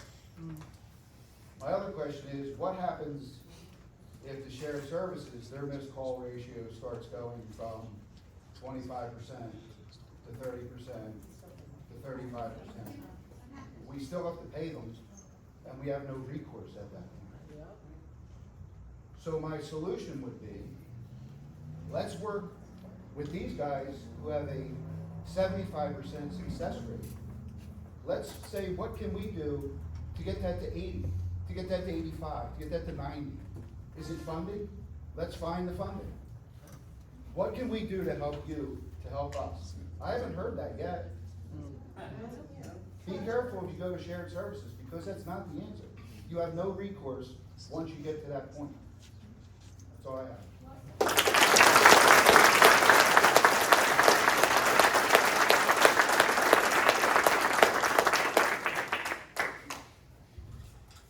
You're writing all that down. Have you asked the other townships what they do when they go to football games and other things? Because if you think other people aren't charging or they're not getting money for them, they're sadly mistaken. It can't be for free. I've gotten up here every time saying the same thing. I feel like a broken record. I almost feel as bad as our chief. You need to put your feelings aside. You're putting people's lives in somebody else's hands. If TRS does not sell you or give you their ambulances, what do the surrounding towns have? Southampton's ambulances are old. They have one new truck. That truck has still been in for repairs or broken down, and it's new. You're not, the saying, it's not, the grass isn't greener on the other side, or however it goes. You're just putting us all in a bad spot. I don't even know what else to say anymore other than the fact that these are lives that you're putting in jeopardy. I have an anaphylaxis child myself in my home. I'm a retired EMT. I will put my child in the car if this happens, where TRS is in here. I'll put my child in the car and pray to God and call 911 on the road, because I lived in a town for 35 years where I couldn't get an ambulance. I moved to this wonderful town for the fact that this was one of the most dedicated EMS services I have ever dealt with, and I've worked in workers. 40 years on and off I have done EMS. There isn't anything better than this town. The school district, I absolutely love where I am. It appalls me to know that I left a home for services that I thought were going to be provided for a year and a half later to find out that there aren't even going to be services here. You people really need to open your eyes. You are not getting a better service by shared service. You are certainly not getting a better service by having Tabernacle or Lumberton come out with us. The amount that it's going to impact the whole entire county, who else said it better but the county? They know best.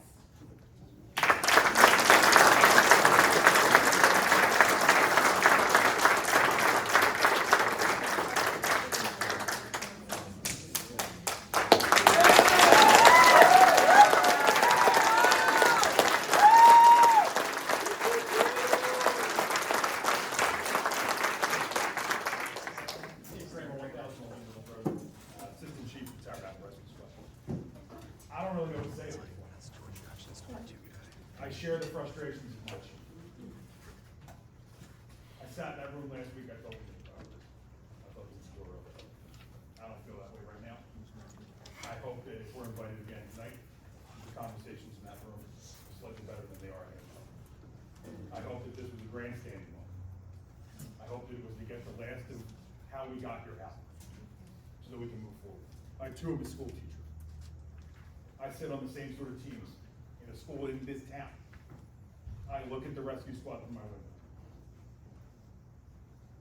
Lots of people have asked me over the last month or two, why are you doing this, Steve? Let it run out. You got plenty of things to do. I have plenty of things to do. I do it because of the kids that I work with. I do it because of the folks that I know when I walk through the door. I do it because I love this town. I've done it as a volunteer. I'm now a paid guy. I know there was a big argument about that, about whether we've said that out loud. I am a paid guy.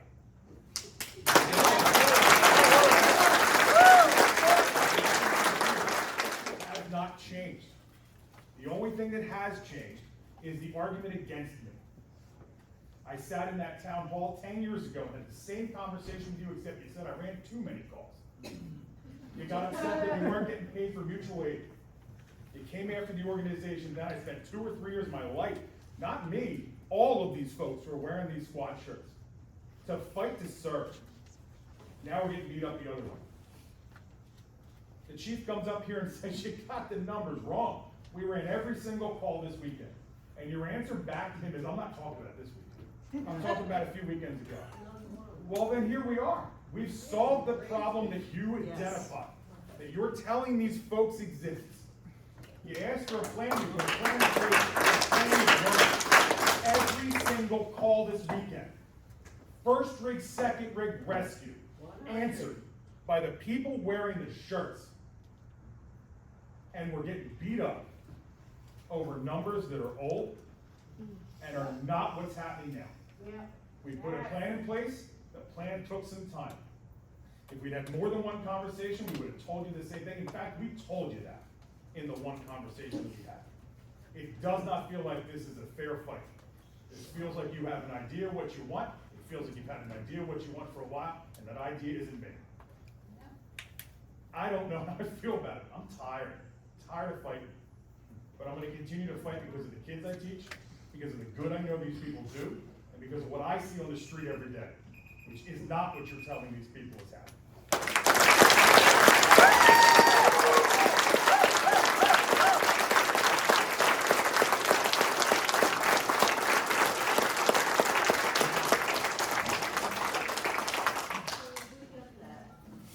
We'll still fight for you.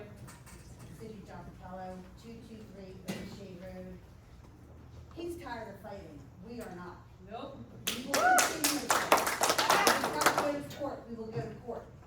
You people apparently are not listening to everyone in this room. This is the third meeting I've been to. I'm getting tired of coming up here. I'm not getting paid. Nobody here is getting paid. You're getting paid. You're getting paid. I'm here on my day off. Do what you're supposed to do for your constituents and do the right thing. All of us are saying the same thing over and over and over, and you're just blatantly ignoring us. Stop. Put your feelings aside and work with this squad and make this right. Do your job.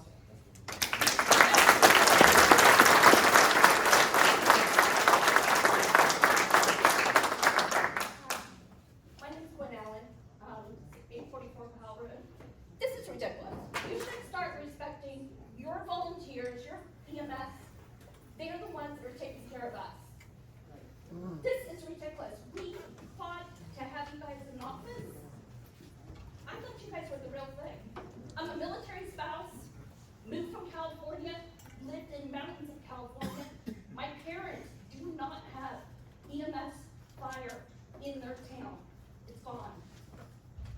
You know what? Shouldn't take it away from us.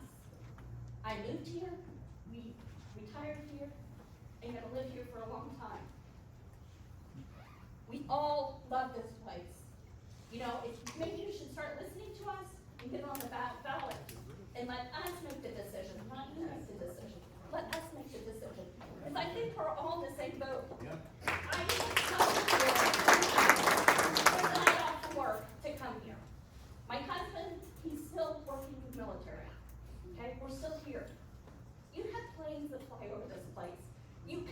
know what's gonna happen in town. It's nice knowing you have EMS right here. Why send it away? Look at your mileage, distance. Look at the accidents. Look at the cars that go through here.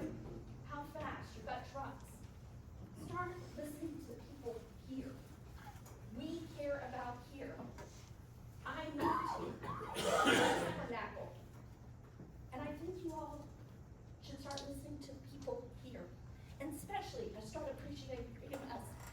They're telling the truth. I'm not so sure here. I don't think you are. You can sit down there and listen to them. Listen to what they're saying. You need to call them back in that room and start talking this out because we're all fed up with this. Invite the county.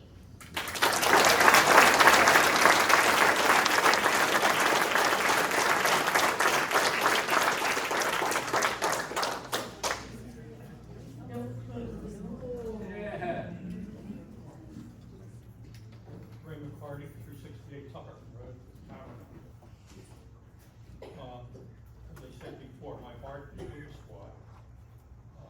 Chief Jackson, all his people, firemen, police, military, all over, past and present, future. I have a lot of respect for what they do, the hardships they endure, and the skills they have. I'm not just some old fart. In my youth, I wore a uniform. Faced down angry mobs with a bayonet. I came very close to doing things I really didn't want to do. Fortunately, I didn't have to. But in any event, in my small way, I feel like I'm part of this thing that most people really don't get a chance to participate in. On the other hand, well, volunteers. 1950, everybody was a volunteer. Things have become murky these days. They do insurance billing and all. And we're not really dealing with people that we respect and honor. We're dealing with a company that's been failing, a company that's been reluctant to open its books to its finances. Yeah, they have an audit. The audit doesn't tell you what their incomes and their expenses are. That would give us the truth then. If you had access to that, and you thought it was prudent, maybe giving them some money to help out would be a good thing. So I'd say if they did open their books, I'd give them a second chance. But if they're still reluctant to show you your books, why throw money at a business that's failing? It's hard to say that, but it's business. Just like they say in the market, nothing personal, just business.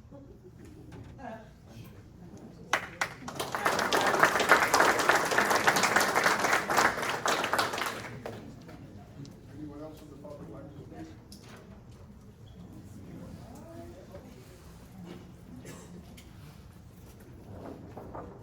Palmer 28 and Drive.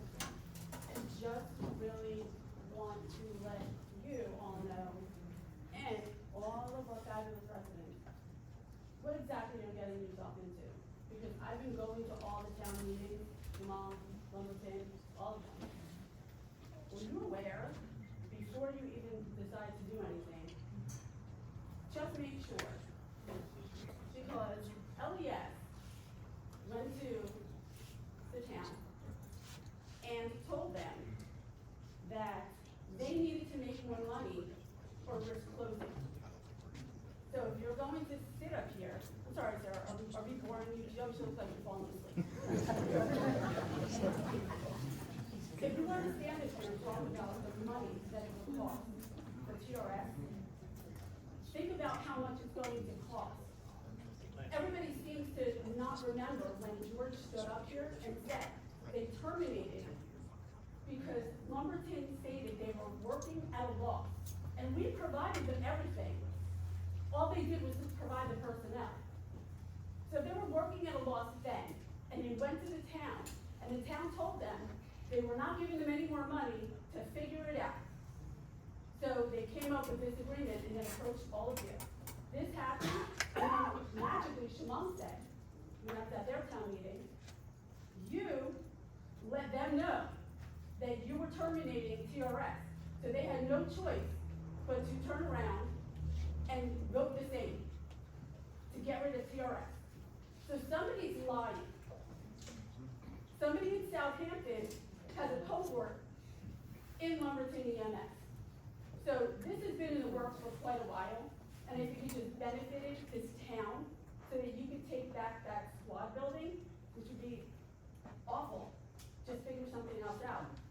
But you're going to put us in a worse financial burden by doing this. Because they couldn't barely keep their doors open. That's why they are trying to go to all these towns and do these mergers.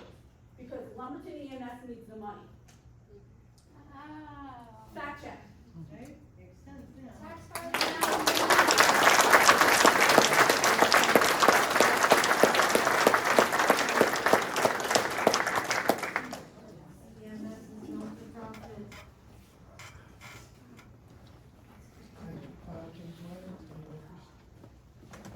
I don't want to talk about buildings, and I don't want to talk about money. I don't care about any of that.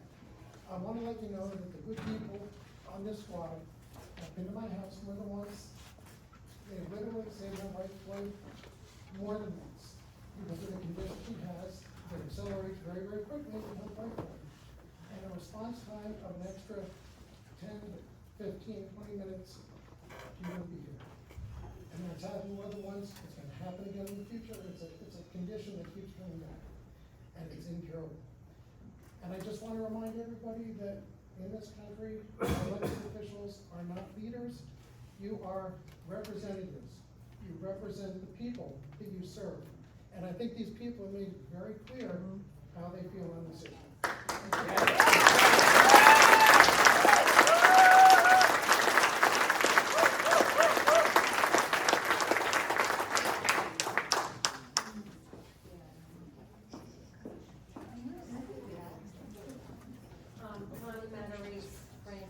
Tabernacle, New Jersey. Last week, I said I was speaking from my heart, and I looked at all of you, and I said that I did not see any compassion from you. I didn't see the respect that I like to see from people. 2 to 3 weeks ago, I can't remember exactly when, I shared how I had an opportunity to speak with the EMS chief from the township that I work in cardiology.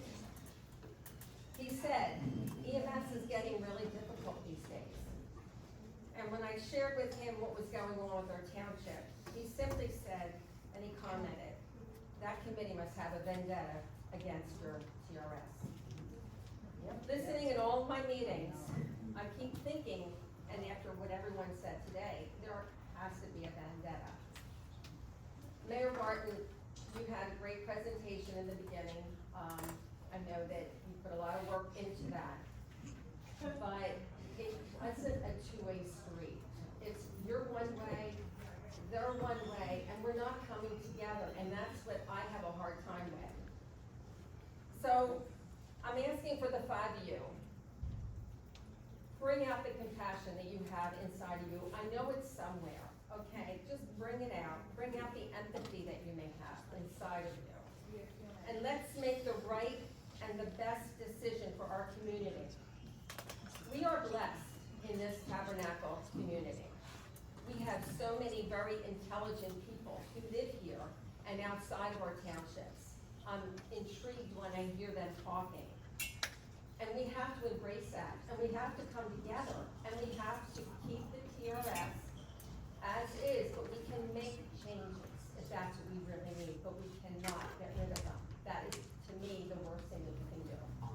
Shared services, it's not gonna solve the problem. So that's it. Thank you.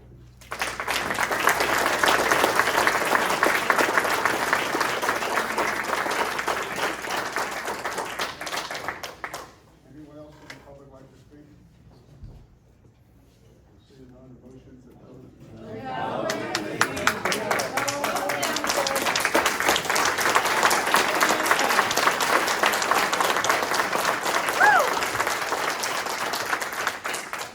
I'm a little bit of a soft speaker, but I wanted to give out a recognition to my fellow EMTs.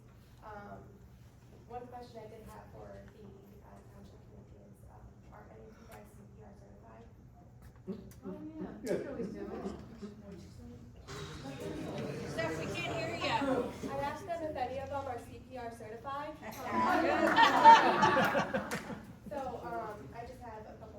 characteristic point out, I know we talked about Shimon and how Shimon doesn't have any EMS, personal coverage that we've been doing that. But I might point out that Woodland and Chapter does not either, and a lot of our mutual aid does respond to those calls, as they did on Friday night when, the rescue squad responded to Southampton for a critical patient that they ended up flying out.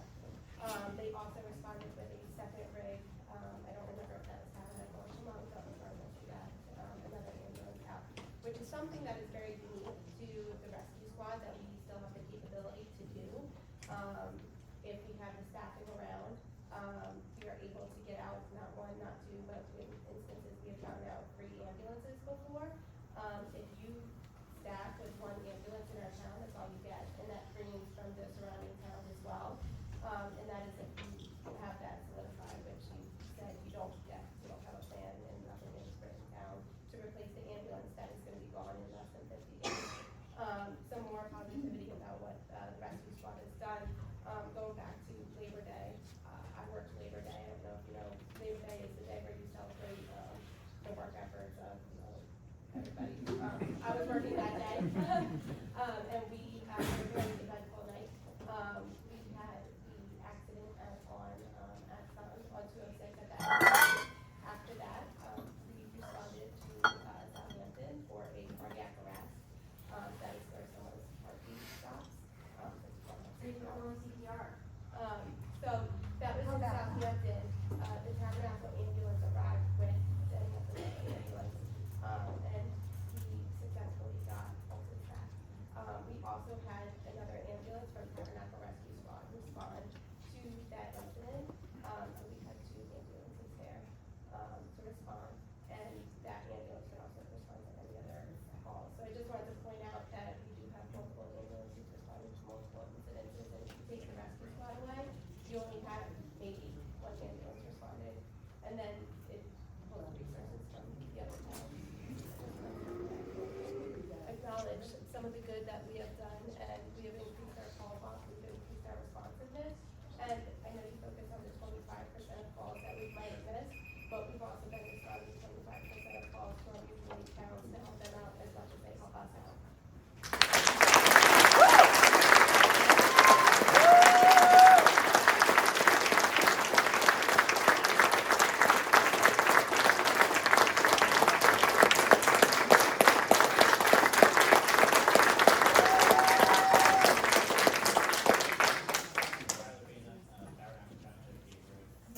I'd just like to ask you guys a few questions. Special meetings, you guys brought up a lot of dates, talked about how Tabernacle Rescue Squad hasn't met what it's supposed to be doing. You individuals have many years behind you on this committee, you made that blatantly clear. Open public meetings and special meetings, we're supposed to have 48 hours of notification prior to having things added. You guys added terminating the rescue squad that night, correct? So you did not give the residents the 48 hours that should have been given, because it would have let this amount of people come to that room that night and tell you that you shouldn't have done that to start the clock in the first place. You did start the clock. You shouldn't have. We're at less than 50 days. You guys should change it because you're in violation of the Open Public Meetings Act.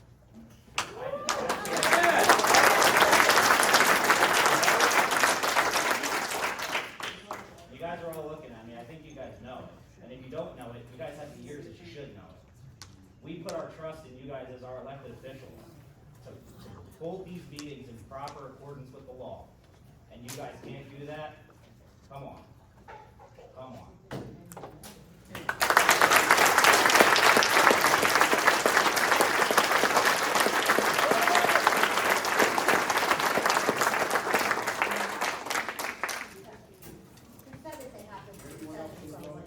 Make a decision. Take it back. Take it back. Absolutely. Rescind it. Gerald Kennedy, 120. As a constituent of this committee, I think you really need to listen to us who voted you in and put this up for a vote from the general population of Tabernacle. It's an abomination of your power. Yes. To do what you do. Thank you. Thanks,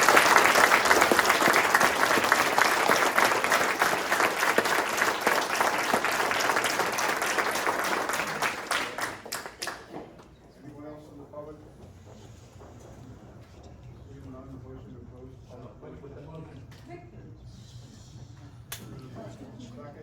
Second. Roll call.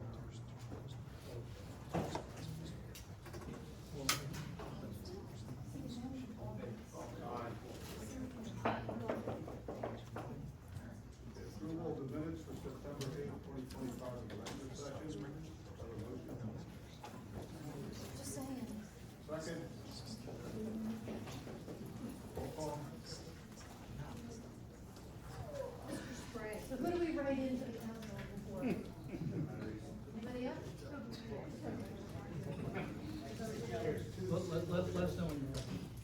We're having a public meeting. Yeah, we have a regular meeting to go through. Okay, thanks. Good. Now you follow the rules. Mr. Sprague. Ms. McCluskey. Mr. Euler. Yes. Deputy Mayor McNaughton. Mayor Barton. Yes. Higher rescue squad.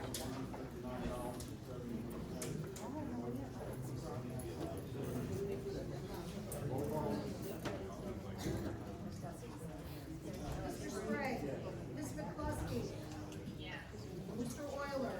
Yes. Deputy Mayor McNaughton. Mayor Barton. Yes. New business.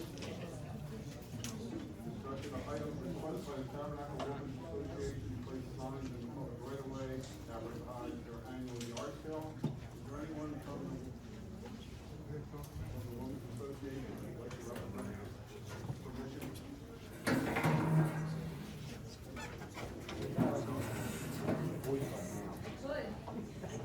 I'm from the Women's Association, but I'm not here for that. What do you got? Did you submit the application? I did not do the application, I was doing it, and the article's at my house. I made a motion to approve signs. Okay, you wanna? Don't need to talk about it, just if you have any questions. Okay, well, Who you got? okay, you know, first of all, how many signs do you propose to install? I think they put about 20 out last year. What is the size of the sign? Whatever this standard yard sale sign. Like the election sign that you see in the yard? Okay. You know what the public right away is? Township property along the roadway. Would you agree that only one sign per property owner, when you put the 20 signs? And could you get a sign? Would you agree to get a sign off with the property owners where you place the sign, or you just don't put them there, make sure they're aware? Okay, one sign per property. I have no other questions. Any other questions?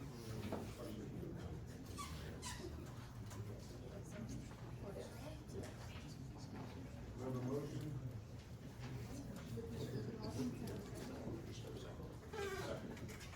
Roll call. Mr. Sprague. Ms. McCluskey. Mr. Euler. Yes. Deputy Mayor McNaughton. Mayor Barton.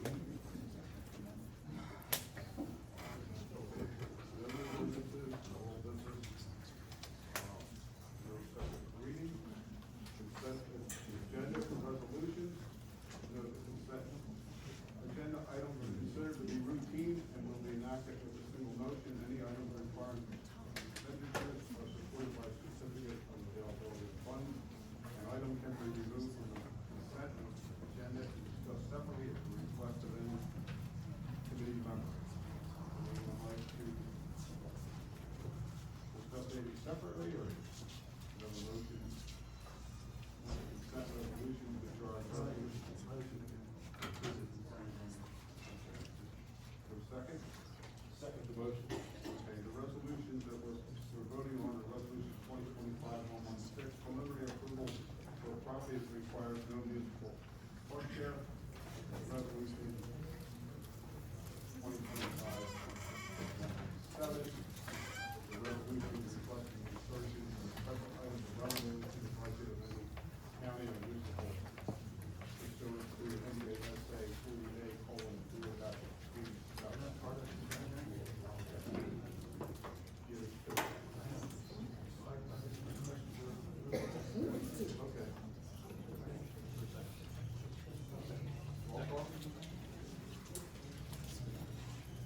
Mr. Sprague. Ms. McCluskey. Yes. Mr. Euler. Yes. Deputy Mayor McNaughton. Yes. Mayor Barkley. Yes. Thank you. Application for the Pine Barrens Endure Riders Endure Walk Run for November 30th, 2025, 9 a.m. to 9 p.m. Is anyone from the Pine Barrens Endure here to represent the ride? See none?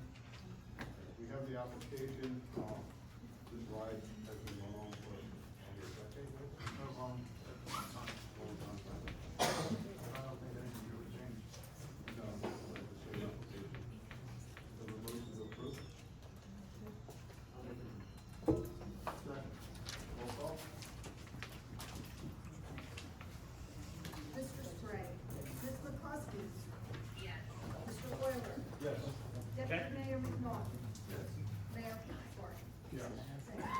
Can I just add one thing, just make sure, if you guys have the Tabernacle Rescue Squad, it's November 30th for the Enduro, just make sure they reach out to whatever squad it is, if it's not us, alright? You want to come forward? Yeah, please. Just part of that application, I'm not part of the Enduro, I just was reading the application, it says, reach out to the emergency services for EMS, I believe it's on November 30th. If we're not, our contract's done as of November 9th, make sure that you tell them to reach out to whatever EMS agency that Who is, reviewed if it? it's not us. Report.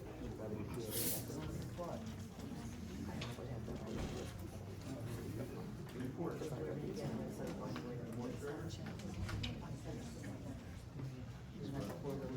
August 2025, and the monthly miscellaneous for $7,353. Tax collector report for August 2025, $147,944.80. Third quarter taxes are due by October 3rd. After October 3rd, interest is charged for August 1st. New Jersey property remains for submission. CFO, no report. Engineer, no report. First, do you have anything to report? EMS, do you have anything to report? No. Okay, thank you. Fire chief did submit a report, Mr. Pack. Recreation director, no report. Public works director seems to submit a report from public works. Subcommittee reports, town hall subcommittee, nothing to report at this time. Services subcommittee, anything to report? Nothing at this time. Okay. Ordinance subcommittee, anything to report? Nothing. Committee reports, committeeman Sprague. Yeah, if I could, I'm sorry, sir, I've listened to so many names and I don't remember the purpose. You can read the minutes. No, I don't need 3 minutes, I've heard, you know. I was the first person to speak at the last 3 meetings. If you don't know it, you're not gonna know it. You're absolutely right, I've heard 100 names. It's nice to know that you don't pay attention. I need something, that I use in my thoughts every day. If I'm talking, then I'm not listening. I hear a lot of people talking. I listen. He's talking to me, I'm gonna stand up and show respect. Please sit down. Sit down or you'll be ruled out of order.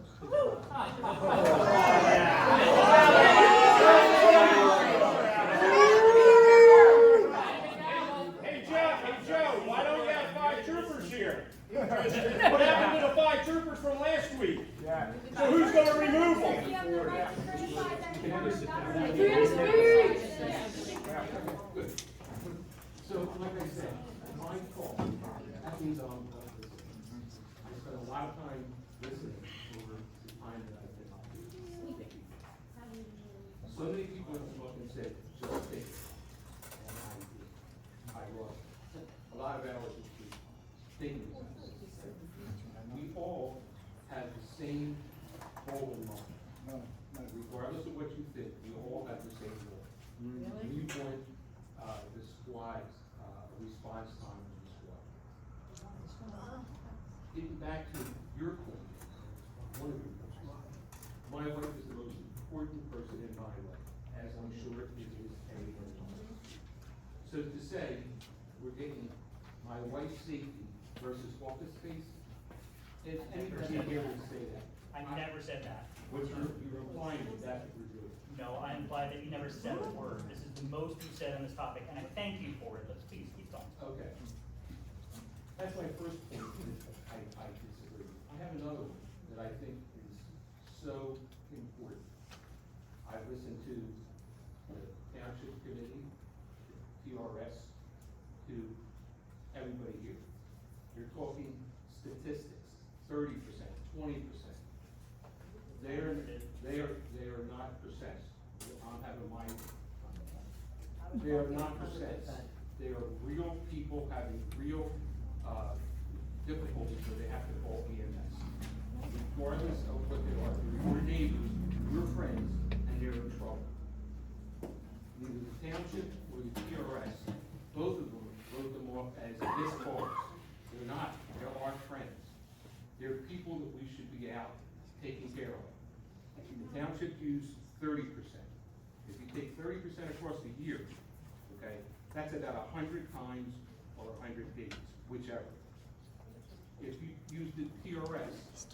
It's not 30% across the year, you know. The TRS Stop your lies. is 20%. Their number. Jason Leatherwood, feel free to write me in. What's your name? Jason Lewis. The standard, according to TRS, is 10% of this cost. So right now, TRS is at 100% more than the national standard. That's unacceptable to me, it should be to you, and there should be some results to it. They said they've made adjustments and stuff, this has been going on since, 2022. And now, because They have not received township support? now the pressure came on in August, now we're making Well, freedom of speech. Go back to These are the same people that this call, they're people. They could be any of the events that you people have come up so much and said. It could be, the lady was saying from Shimon, saying they could be children laying in the schoolyard. It could be a traffic accident. I went and put my own spin on it. It could be a baby that stopped breathing. 30%, that's that number again. It's 100, okay? 100 days or events. 100 times your neighbors asked for help and they couldn't get it. So you guarantee the new service is gonna be 100%? There you go. It's not possible. I'm not saying. Guarantee it. It's not possible. Guarantee What about the it. neighbors? Guarantee it. Guarantee it. We have more time to call on. We respected your time. No, you didn't. You cut the chief off. You cut the chief off. This is our time. This is not a dialogue with you.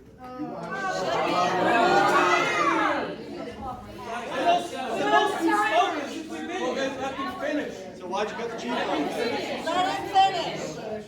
Hey, guys, they have another public comment section, so We're let him at- talk and then we'll do We're public at comment. 30%, okay? The national average is at 10%. That's what you guys are saying that you want. You want 30%? No, we want you to work with them. That's not what I'm saying. Our meeting is our time. That's Those what we're things saying. we do today. He's talking to I us. prefer not to have. He's talking to us. Service is You're our actually cutting time. him off It's right our now. time. You Our- have public our comment. meeting, I Joe. did. Yeah, this is all you got. So please be quiet while the committee. Let me talk Timer. about one event that happened this past summer. One event. Here in town, a young man had a heart attack. The mother gave chest compressions. Anybody that's done it knows it's difficult. You don't know. They called But you're not 911. You're not certified. CPR certified. Let him finish. The mother is standing over her child, giving him chest compressions. It took 53 minutes. That's not possible. That's not. That's just. It took 53 And it'd be so much better minutes. without Jerk off. Can I see the run number and the call? Do you guys have that data? Can we have the log? Anything else that? Prove it. Yeah, really. Prove it! All the data. I want you to prove it! Tell us where! Show us the number. Because there's no way! How's it gonna get better? Be quiet, we'll terminate the meeting, we'll come back another day, we'll have this. And we'll be back!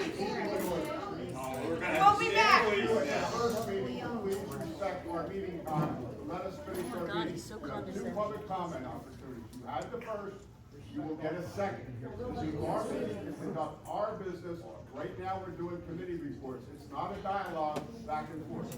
It's our public meeting. Public.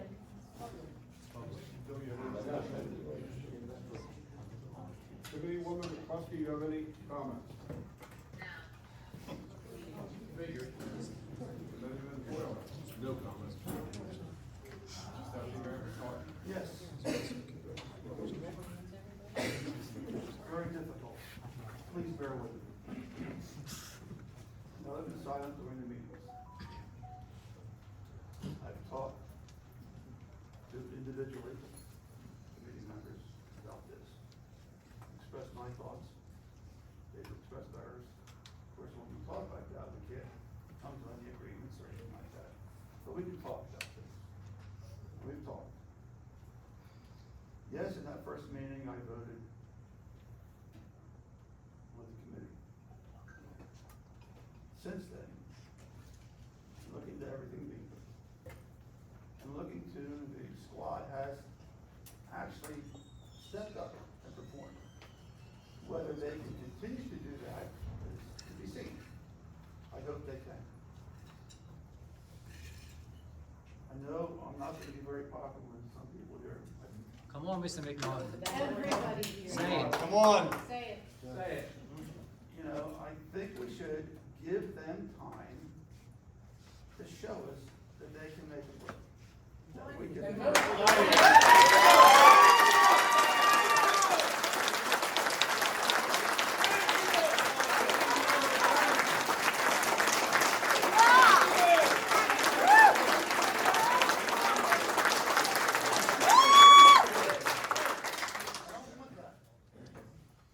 It's very difficult for me, and I've been very quiet the last couple of meetings. But, you know, it's time for me to say my feelings, that's why I'm here, to say my feelings and represent the people here. Thank you. Thank you. Somebody Time to vote. And I hope, seriously, that the squad will please come in and meet with us tonight. They've been begging. And discuss things. Did you invite them? Yes, we did, and get things back on track. Thank you. Thank you.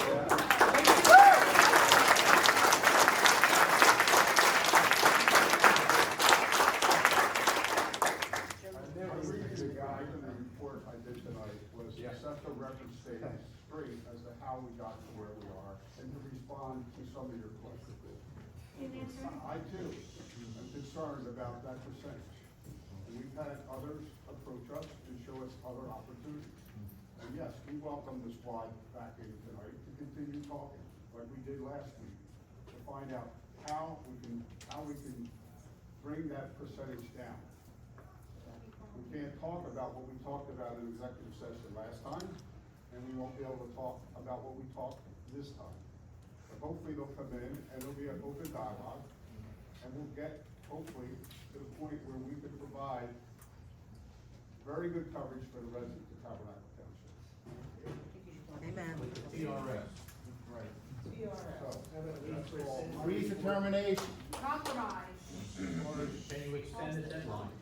So public comment, for general comments, open it up to public for general comments. I don't want to discourage anybody, please speak your mind. Considering you're out there. Is that funny?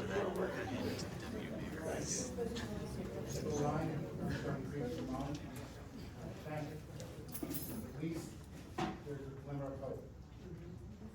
But to do that, the question is, cause, determination. If you're going to have a serious conversation, down to less than 50%. If there is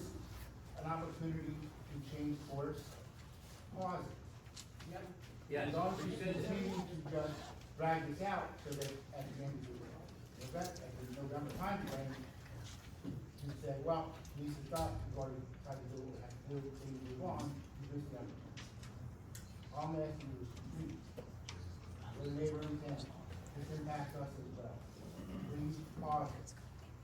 Just make it so that we can at least have a decent conversation. Preferably, the challenge is that sitting there having these conversations is back. No one knows exactly what's happening. We don't know what the response time goal is either one of those. And yes, 30%, maybe 100 individuals, 100 calls, but the 70% of success are also numbers to realize. The group is going to affect 100% of this. So thank you. Please, pause.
The rest of us have been working so hard to try and get you guys for years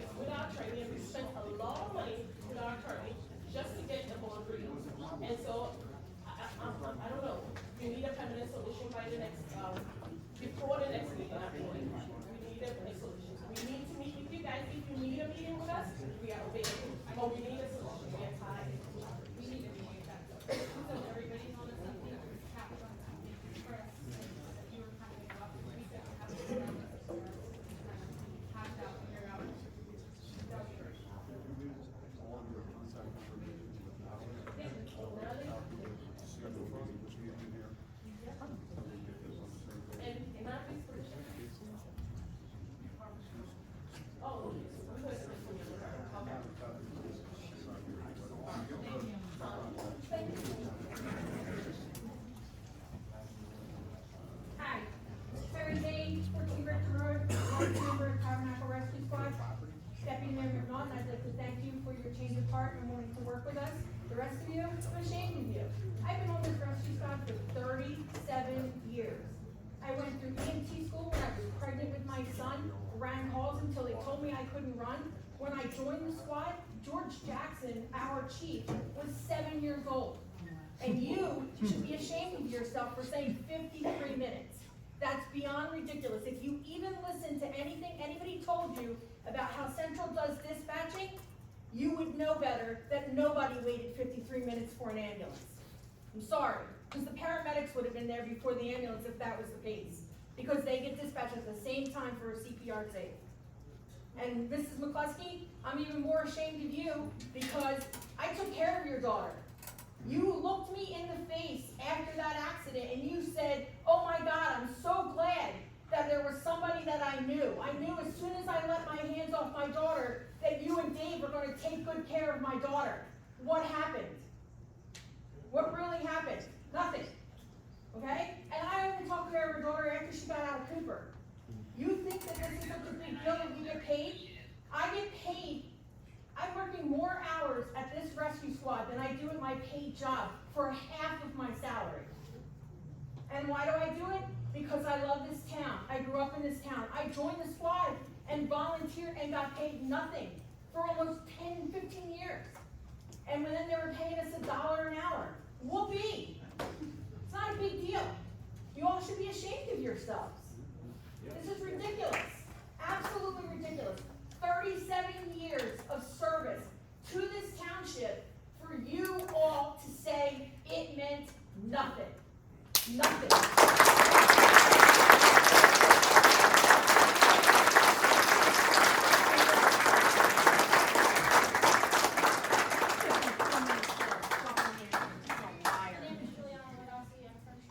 And Mr. Coleman, Pine Barrens Tribune. If you want to know how to spell my name, ask me after. I saw that.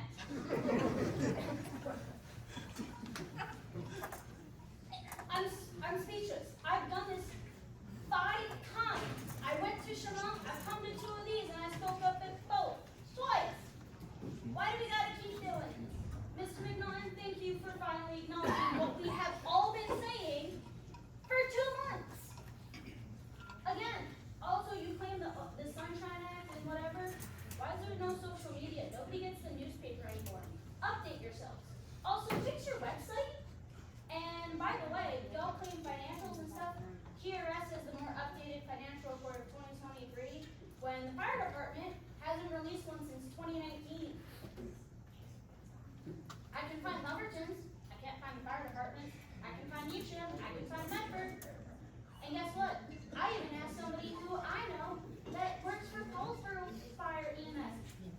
Their mystery is worse than the number you guys are throwing around.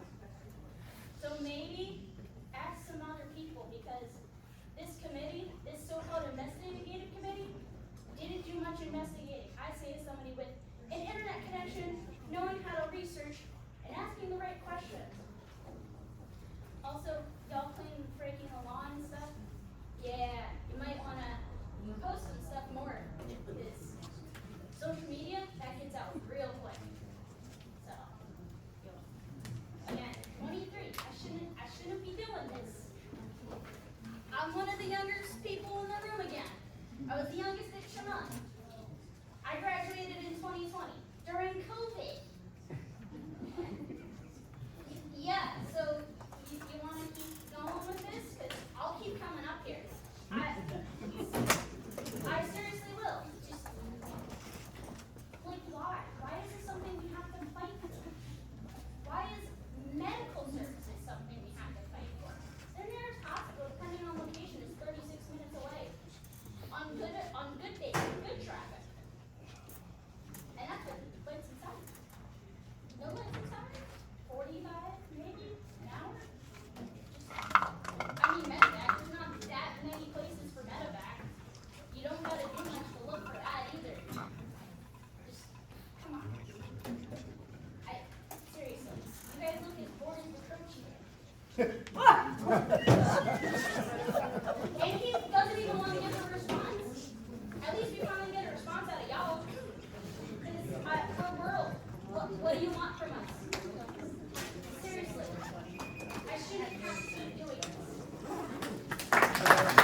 I'm not Jewish, but some of our residents are. And I think it is very disrespectful to not look at a calendar and look at major religious holidays and make sure that our meetings as a township do not prevent people from attending or force them to choose between practicing their faith and being here. It's not that hard. We can look at the major holidays or the major religions and try to avoid it. I don't think you would ever try and put a meeting on Christmas, Good Friday, Holy Saturday. I think we should have the same courtesy to our friends of other faiths in Black. Thank you.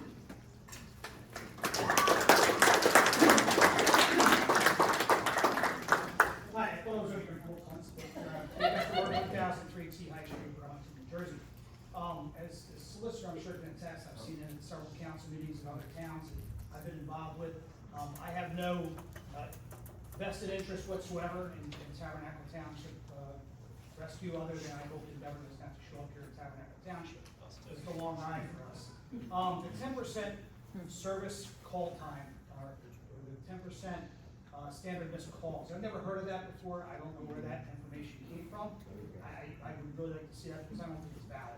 With 10%. I believe at the last meeting, the rescue squad gave us that number. Okay, and it's a good number to strive for, right? But I don't think it's a rule or law anymore. The response times on scene, obviously you know the response times these days are very difficult. It's difficult sometimes to get to one place within 8 minutes, which used to be the number. But now with all the safety consciousness we have going on, you can't have an ambulance out on the road running lights and sirens to go to somebody's house where they had a stubbed toe last night and go to the hospital today. The turnaround time from Tabernacle here, I'm sure as you can understand, you send an ambulance to Mount Holly Hospital. Between the time they leave the building until they get back to the building, it's probably 2 hours of that, and I'm not sure. Where I'm from, our turnaround time is much faster. It costs, EMS is not cheap, it's not a cheap operation. To put a crew on duty 24 hours a day, 7 days a week, have them in station, it's about $450,000 for each 2 EMTs. Again, it doesn't come cheap. And if anybody's told you they have some other way of getting it cheaper than that, I'd like to talk to them too, because I understand what it costs to run an EMS agency. The 47-minute time, or however long the time was, we recently had an incident in Burlington where our response time was 47 minutes. After we did some investigation, we found out that Central put the wrong unit number into the call. So it's not unusual for there to be mix-up numbers and things like that, time frames. So there are a lot of times that happens. And had it been 50-some minutes, Endeavor would have been here from Burlington by that time. So I'm sure there was some sort of communication breakdown in that call as well. Again, I represent the Endeavor Emergency Squad as well as being a Burlington County EMS coordinator. And again, I have no vested interest. I'm here as a resource along with Bruce Herbst, who is also here right now. If you have any questions, we'd be glad to tell you and be 100% honest. Thank you.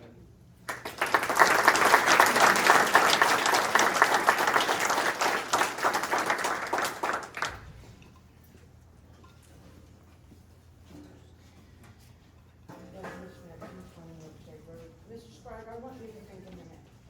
So you're saying that percentage is people, 100 people, I believe you said. Now, imagine the emergency squad reduced head by 30 staff members. What's gonna happen to that number? It'll increase. Mutual aid and shared services, like I said, I've lived in Burlington County my entire life. It doesn't work. Timelines get longer, needs get more drastic and more severe. Lastly, and I'm going to ask you this respectfully. Remember, we voted for you, and you promised us transparency. We have not seen it start, because the election's coming, and things are gonna happen, and there's changes that are going to happen. And you can sit there like you don't care. We see it. We see you not responding. We see you not answering questions. You're criticizing staff for putting information out there. They're sharing everything, the good, the bad, and the ugly. However, you are only sharing the ugly, which is not a pretty picture for you because you're not giving all the information. Do your research on the other rescue squads that you're thinking of, mutual aid and shared services. I lived in those towns. Numbers aren't stellar. They don't have the head that's needed, bottom line, because people are not stepping up. They can't or won't. You can't get rid of the staff. You can't get rid of the squad.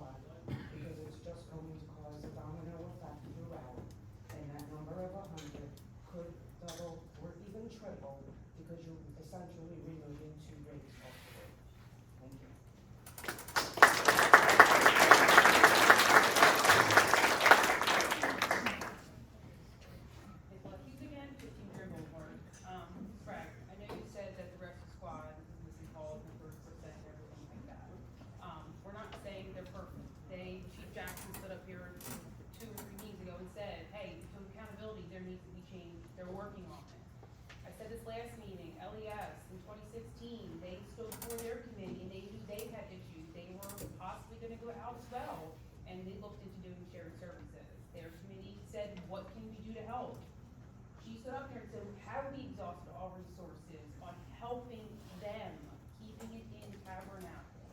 So yes, you are correct that we want to strive to do better. They want to do better. They're working on it though, and I think we as a community and you as a community members deserve to give it to them, to let them work to be better and work with them. Right now, we're like on two paths. You guys are working against them and they're trying to help. It's like, I hate to say it, but we're all on their road too. We're here to stand behind them. It's like if we can come to an agreement, I think we can make headways. But we all know where it's going to tear us. I want to address the Monarch Woods though bond as well, because honestly, I think that needs to be more light as well, as that affects all of us. I was on the board for 7 years or so. I've worked with many of you guys in regards to that and got honestly little to nowhere in regards to that bond. I stood here at our meetings asking for help, emails in regards to not letting that bond expire. And we were told the same thing. We said, we're gonna have meetings, we're gonna follow up, we're gonna talk to you guys. And now unfortunately got passed on to them, and the bond expired. I mean, this has been going on for years. I stood here, I appreciate you saying give her your guys' information and have meetings. I did the same thing with you guys.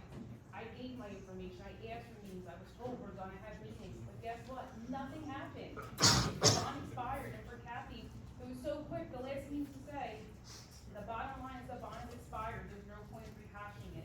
Anything that did or did not happen. Yes, there is a point. Someone must be held accountable for letting the $277,000 bond expire, leaving the township now almost the cost. That's a problem with this community, there's no accountability.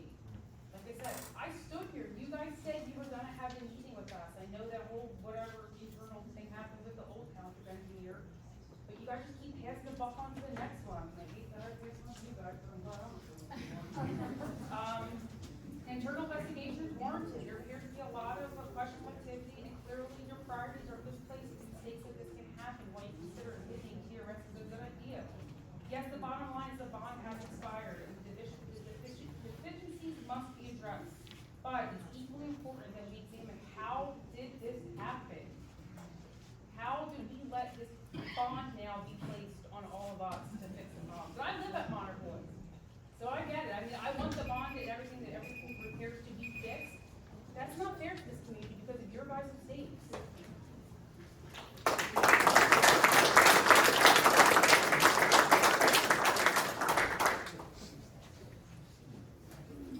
Charlie Bean at Gate Road. Just two important dates for you guys as well as the public. October 3rd, you guys are taxpayers. Make sure you guys get your taxes in here. If not, backdate to August 1st. You don't charge interest. That's the first one. The next one is October 2nd, which will be a Thursday. It's in the report, but fire prevention open house is scheduled from 6:30 to 8:30. We should have our hot dogs and everything like we usually do. If you guys can come down, we appreciate it, especially for the communities. We appreciate it as well. So, hope to see you guys there as well as the public. Thank you.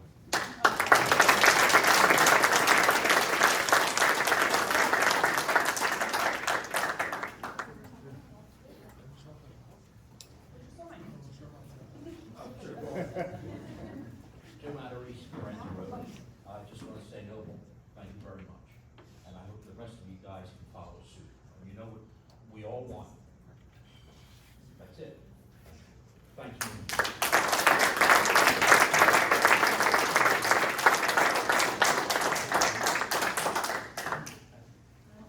Tabernacle for Tom Lane. Obviously, I'm in the Tabernacle Rescue Squad. I am just a rescue member. I'm not on duty, so everything that I do is absolutely volunteer. Only the EMTs get paid because it's a state requirement.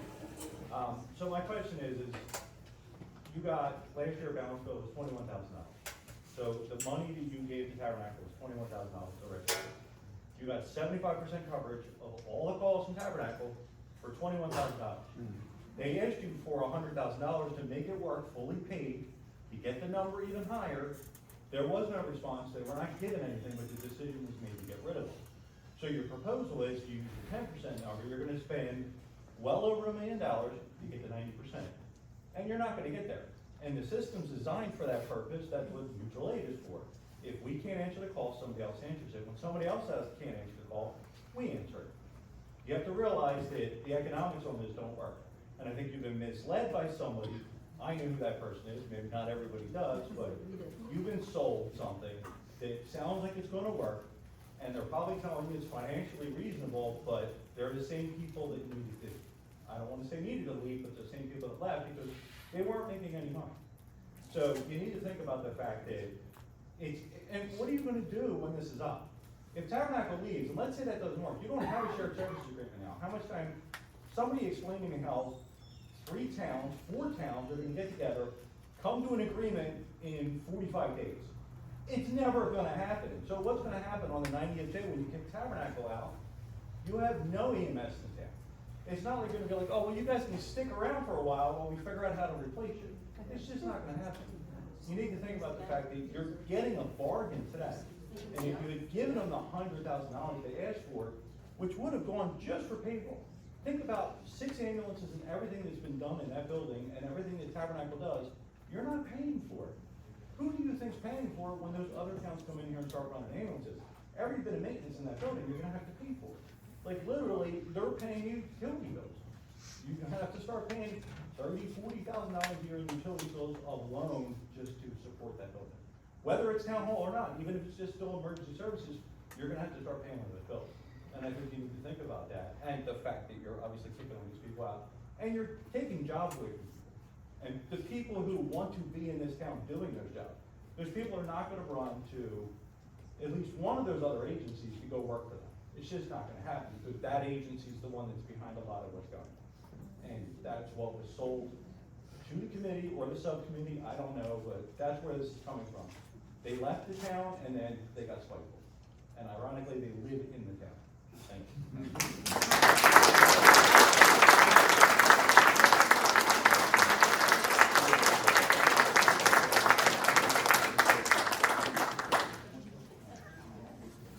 Jason Little. Maybe you should spell it. J. I walked out of the room earlier because I'm tired of the lies and half-truths, half-facts, half-everything. But more importantly, the lack of respect that I see. Mr. Dutton, I heard while I was outside cooling off, you changed your mind public day. Thank you. That man over there, wherever he is, there he is. That's not George. That's Chief Jackson when I'm in the room. He has spent over 30 years, and you're just throwing him to the curb. And sit there and call him George when he's doing nothing other than trying to clarify what happened, completely disrespectful. I stood up here against your lawyer's wishes. When you were talking to me, Mr. Spray, because that's how I was raised. When I was in the Air Force, you stood up when somebody was talking to you. That's respect. I didn't stand up here to debate. I had no intention of actually saying anything. I came up here to show you respect. And what happened? You started talking about numbers and such that are known to be false. You sit there saying, oh, well, I can't make any comments because if I'm talking, I'm not listening. You've heard us all. At least, I hope you have. But clearly, you have yet to say anything about trying to work with the squad. At least, maybe you did when I was outside, in which case I apologize. But there's a complete lack of respect. Accept it. Thank you.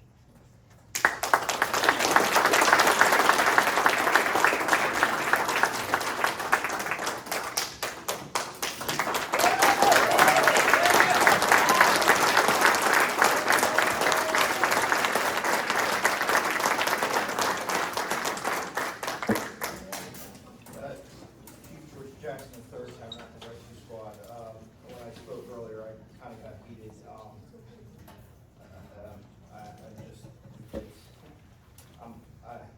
Somebody asked me not that long ago that I work with, why do you do it? Why do you take all this and why do you do it? Why do you keep that? And that's why. The people in the room, the people that we have helped, and the people that we will help in the future. But I didn't finish my report. So just as of yesterday, we've answered 95 calls in September. We've used mutually 13 times call because we didn't have a crew. Once because we were already on a crew, or I'm sorry, on a call. But we provided 23 mutually responses to our surrounding community. I don't know, 5, 8 years ago, whatever it when we were going through pretty much the same similar thing. At that point, the all-volunteer agency, was handling 100% of their calls. And other than one other town in Burlington County, which was Delran at the time, they were the only other agency that could do that, and it was mainly volunteers. I think at that time, Delran had paid staff maybe for the first or the second truck. Big town, great increase in call line. But everybody around us was a one-horse town. One ambulance, and that's it. And once that one ambulance was used, that was the end. And that's where Tabernacle came in, and we ran a lot of mutual aid calls. So, what I don't understand is we've become, I don't wanna say the one-horse town, but a majority of the time we have one truck on. If we can muster a second truck, we do. And we have been able to do that, not all the time, because, and you gotta understand something else. For our residents, we don't roll the dice. So if we don't have a crew, there's another ambulance dispatched with us. We don't wait 8 minutes and see if we can get out and then leave. Our mutual aid is automatically dispatched. So sometimes it's tough. Think of the size of this town and Shimon, and where our mutual aid's coming from. There's times where our second rig wouldn't make it there if we got out right away, or if we, we come from home, we get the truck. If it's on Sweet Place Road, guarantee if Hampton Lakes was available, they're already there. And we will respond out there, but if they're there, we allow them to handle the call.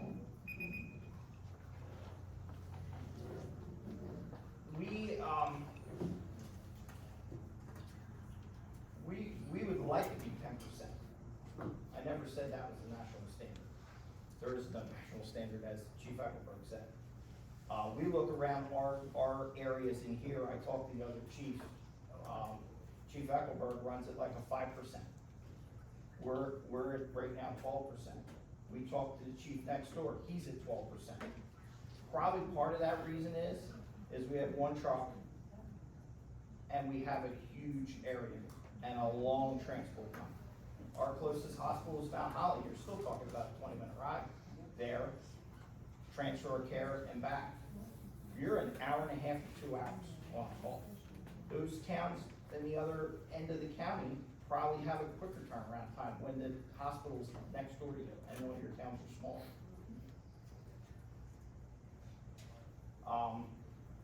The incident that you brought up, the 53-minute response time, is completely false because we looked it up.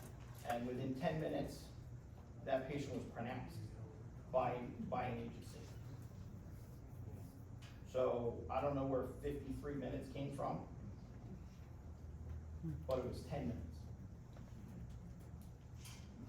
So I'm sure to somebody and anybody that's ever been involved in something or an emergency, it feels like it takes forever.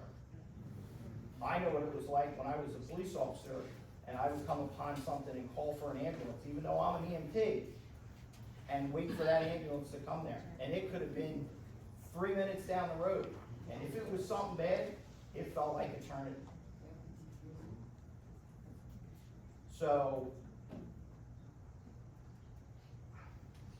I think the residents have spoken. We've spoken, we've talked about what we want to do. I was planning on outlining a plan tonight to you as to what we could do. And I think in the end of the day, it's all about what they want. It's not about what I want. If they all stood up here and said, get rid of the Tabernacle Rescue Squad, we'd be gone. I just think that you guys, you need to listen. That's all we're asking for, and you need to give us a chance, because we as the providers, we as the professionals, we know what it takes to answer the phone. We know what it means, what our agency means to this area. Not just the Tabernacle, not just to Shimon, and not to our neighbors that we help, because we all help each other. Chief Kramer brought it up earlier. We got criticized for the amount of mutual aid we provided at one point. And now we're using mutual aid and we're getting criticized for that. So now it's almost a give and take, and now that's not good enough. I look forward to our conversation. Thank you.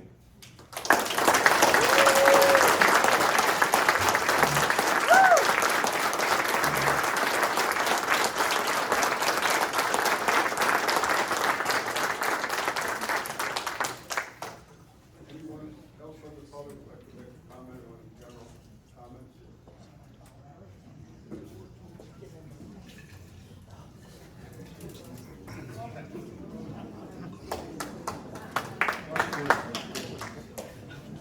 I hope I don't disappoint you because it doesn't have to do with TRS.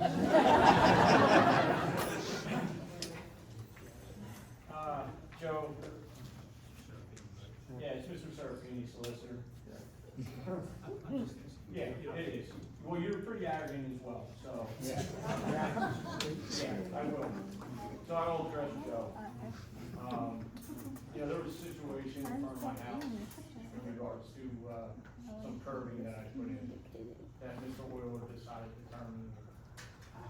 I went down to the township office, last week to speak to Tom Boyd, our building inspector, in regards to the situation. Obviously, you have an action line with me and what I did, as well as Mr. Oiler. Tom Boyd issued me 4 citations for putting Belgian block out in what is called public access, public easement, public right-of-way. I heard you talking about yard signs that are in public right-of-way. Sat with Mr. Boyd for over a half hour, looking at public records, tax maps. He wrote me citations, and he couldn't prove to me where that public right-of-way is, or easement. You understand that by him writing those and falsifying those is illegal, under your direction. So would you like me to respond to this? Correct, absolutely. So I got a call, I was on vacation, I got a call from the zoning office. It was also a construction official. He said that you had placed curbing in the public right of way. Understood? Okay. And it's not. When I returned, I called you, right? Correct, on Sunday night at 7 o'clock. Yeah, and I called you, I returned from vacation, I saw the situation, and I thought we had a very pleasant call about what the situation was. You asked me, well, what if I can be fined and I don't remove them? And I said, well, it's in the hands of the zoning officer, not me. I'm just trying to mediate this with you. And I said to you, fine, how about we give you 30 days to get it resolved? The zoning officer wanted to issue a citation, right here, he had already prepared. I contacted him, I asked him not to do this. I said, listen, I talked to Mr. Serafini, gave him 30 days, and then right after that, I sent you an email clarifying what we discussed, right? I thought that was about the best that I could do. After that, it's out of my hands. What I'm saying, Joe, is what I'm asking now, is I sat for a half hour with tax maps and everything else, and he has no way to provide me the information where the public right-of-way and easement is to the township. So with that being said, he wrote violations when he didn't have all of his facts under your direction. That was under my direction. I don't direct the zoning officer to do anything.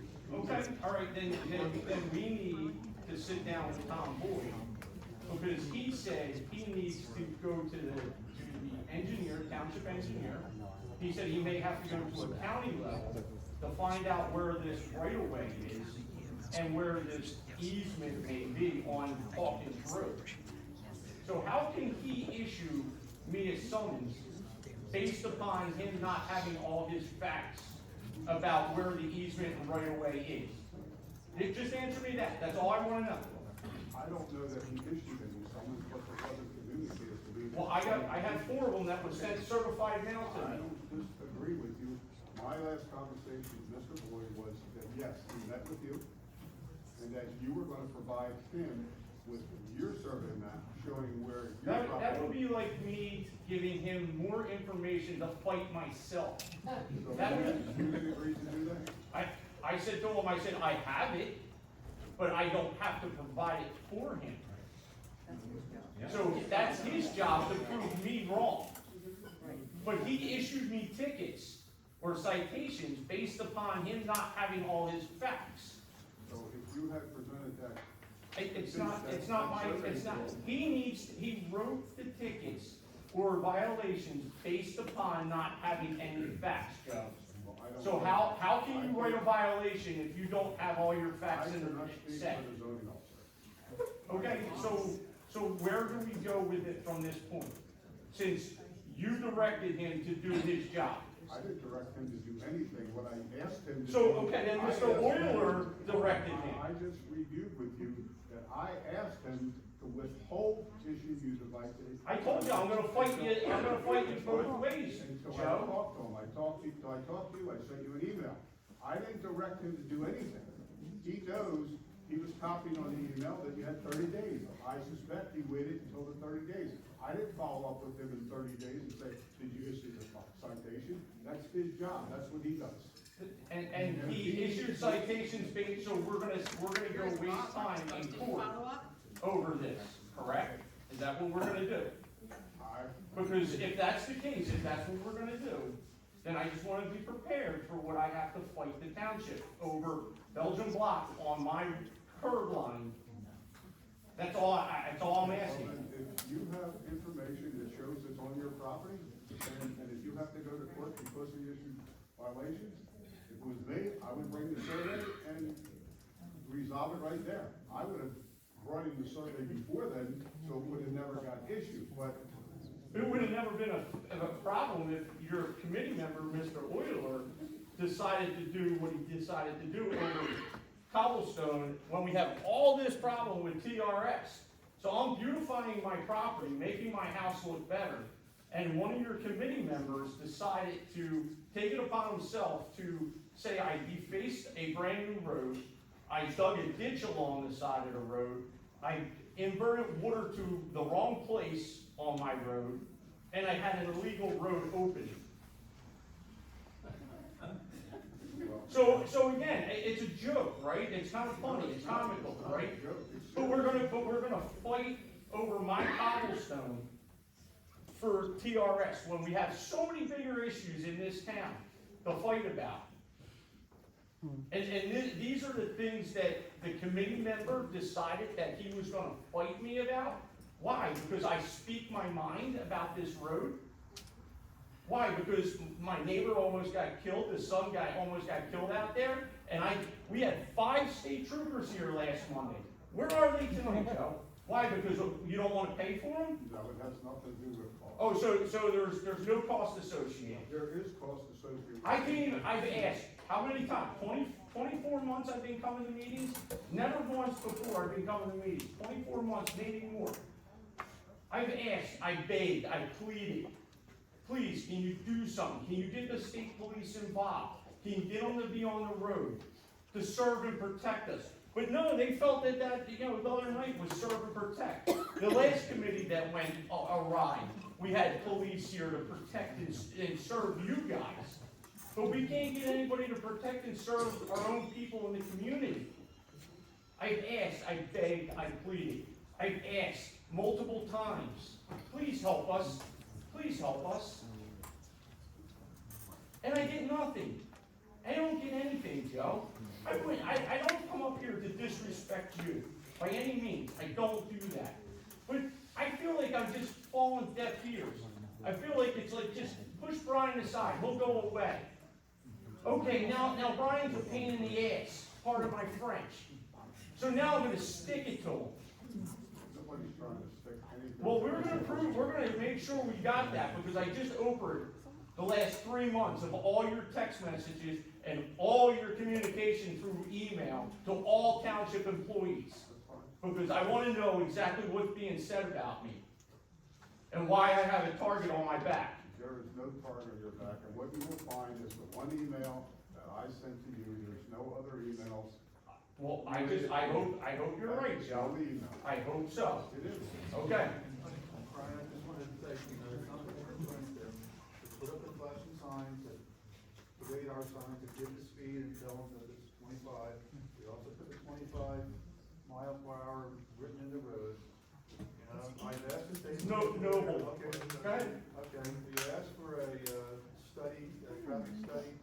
Traffic study can't be done until the rest of the road is paved, which would be, I think, in the spring. I was told in October, by the engineer, I was told it was getting done in October. Obviously, that's not happening. Obviously, it's not happening. So I was told that. And on these initial, studies that were done on the road, we talked and communicated for 24 months about 25 mile an hour on the roadway, rumble strips on the roadway. Can't do rumble strips. I'm not talking about speed bumps, the rumble strips. We talked about that. We talked about how can we get signage on the road? How can we get, solar panels that say the speed limit instead of Kevin and Bart? Where we ran into problems last year with the rumble strips was, I think, if I recall a state statute or whatever that deals with it, that they can be put before a stop sign. And that was something when our previous engineer was here before he got fired. He agreed that he was gonna actually put stop signs on our road. And then all of a sudden, he got fired. No, can't put a stop sign without a traffic. And again, with the traffic study, we were told we were getting all this, and then all of a sudden, we get straight lines down our road in a passing zone. And the comment was made that if we put a double solid line here, if there's a garbage truck, if there's a car, Amazon, something like that, you go around it, you'll get fined, you'll get a ticket. Well, it's kind of funny because the other side of Hawkins Road is double yellow line. It's a no passing zone in Tabernacle Township. So I don't understand how this can't be a double solid line, and this committee has the ability to have it striped. I call it BS that we have to have traffic studies. I call it BS that we have to call the state police. I call it BS on a lot of different situations. If you cared about what was going on this street, and if you lived on this street and saw what we deal with, you would do something about it. And I know, Mr. McCollum, that you're done in about 5 weeks. I get it. But we were making progress. And then this new committee decided to go awry, and Mr. Barton decided that there was absolutely no way we could repave this whole road. That was the dumbest thing that you did, was not pave this whole road. The amount of money that you cost the township in making them come back and bring all this equipment back to do this road. Brian, we already spoke about this publicly. Your time has severely exceeded. That's fine, Joe. I understand that. And I'm gracious that you gave me the time. And I will repeat what I told you then. If this committee, every year, gets a grant, we'll use that grant to pave roads. And yes, we could pave many roads at a discount, but we would have to bond to do that, which means we would have to take out a bond, pay interest, and we don't do that. You guys don't Have have a a process, study. once we see that. Yeah, we already see it, Joe. We lost 277. Again, we lost 277. I understand, I wasn't part of that, but I. Well, who's held accountable for that? Who? Okay, we're done. This is called the compact. Yeah. God forbid something happens to me, I don't have to know how to do my job. Right. When one person's out on leave, we can't just assume that the municipality's gonna fall apart. This is almost $300,000 worth of bonds, and as someone who lives in Monroe-Wood, and I pay taxes, and everybody here pays taxes, that's ridiculous. And Boston, 93 Hawkins Road, been here for 40 years.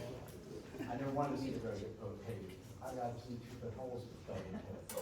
It's paved. You put up the little flashing signs for the speed. They need some work. The one in front of us, 2 weeks out, the house transformation. I can see it from my picture window. It doesn't register for 34 miles an hour. And I can pay when they're doing 40, 45. Because those speed limits. Anyhow, the sign doesn't work. It stops at 34. But the sign does work for most people. It's funny to see them. They'll pull up, and when they're doing, you see it 30, 33, and then all of a sudden it breaks. Doesn't work for everybody, but it does have an effect. So you search the sign. Please put some permanent solar, panel runs up, that would be great. It's hard to do 25 or 6. I don't think up to 30, 35. It's hard. So when they're going above 35, right across the street from me, I got Jess, got 5 little kids. Next to her, another got a little child, and then I got Kevin, he's got 2 grandkids, little bitty 2 grandkids. People fly, I mean, some of them go 56, sometimes it has. Anyhow, that's my Hawkins Road story. I never wanted to see it get paved, but I got to be sure about that. As far as the, emergency squad, I've always felt very safe right here. They have arrived at my house one time back in, December 11th. They were there less than 10 minutes, got some guns going in there, and a mother, and, they believe to stay pleased. I was at home, it was an attempted break-in from my daughter, she was by herself. And it's not that we call my neighbor right away, he was over there. That was a nice issue. Don't disband this TRS. You'll be remembered forever. You don't want to go down and have a legacy like that. That's all. Thank you.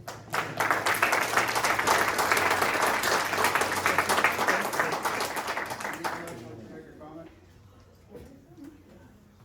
Seeing none, motion to close public comment. Second? Second. Roll call? Mr. Sprague. Yes. Ms. Wachowski. Yes. Mr. Euler. Yes. Deputy Mayor McNaughton. Yes. Mayor Barton. Yes. Thank you. Okay, executive session, resolution 2025-118, a resolution of the Township of Tabernacle authorizing the executive to go into closed session for shared service agreements with Tabernacle Rescue Squad. We invite Tabernacle Rescue Squad into our meeting, and can I have a motion? And with that, we may or may not take action after the meeting. Second? Second motion. Roll call? Mr. Sprague. Yes. Ms. McCluskey. Yes. Mr. Euler. Yes. Deputy Mayor McNaughton. Yes. Mayor Barton. Yes. Thank you. Take a 5-minute break and then we'll.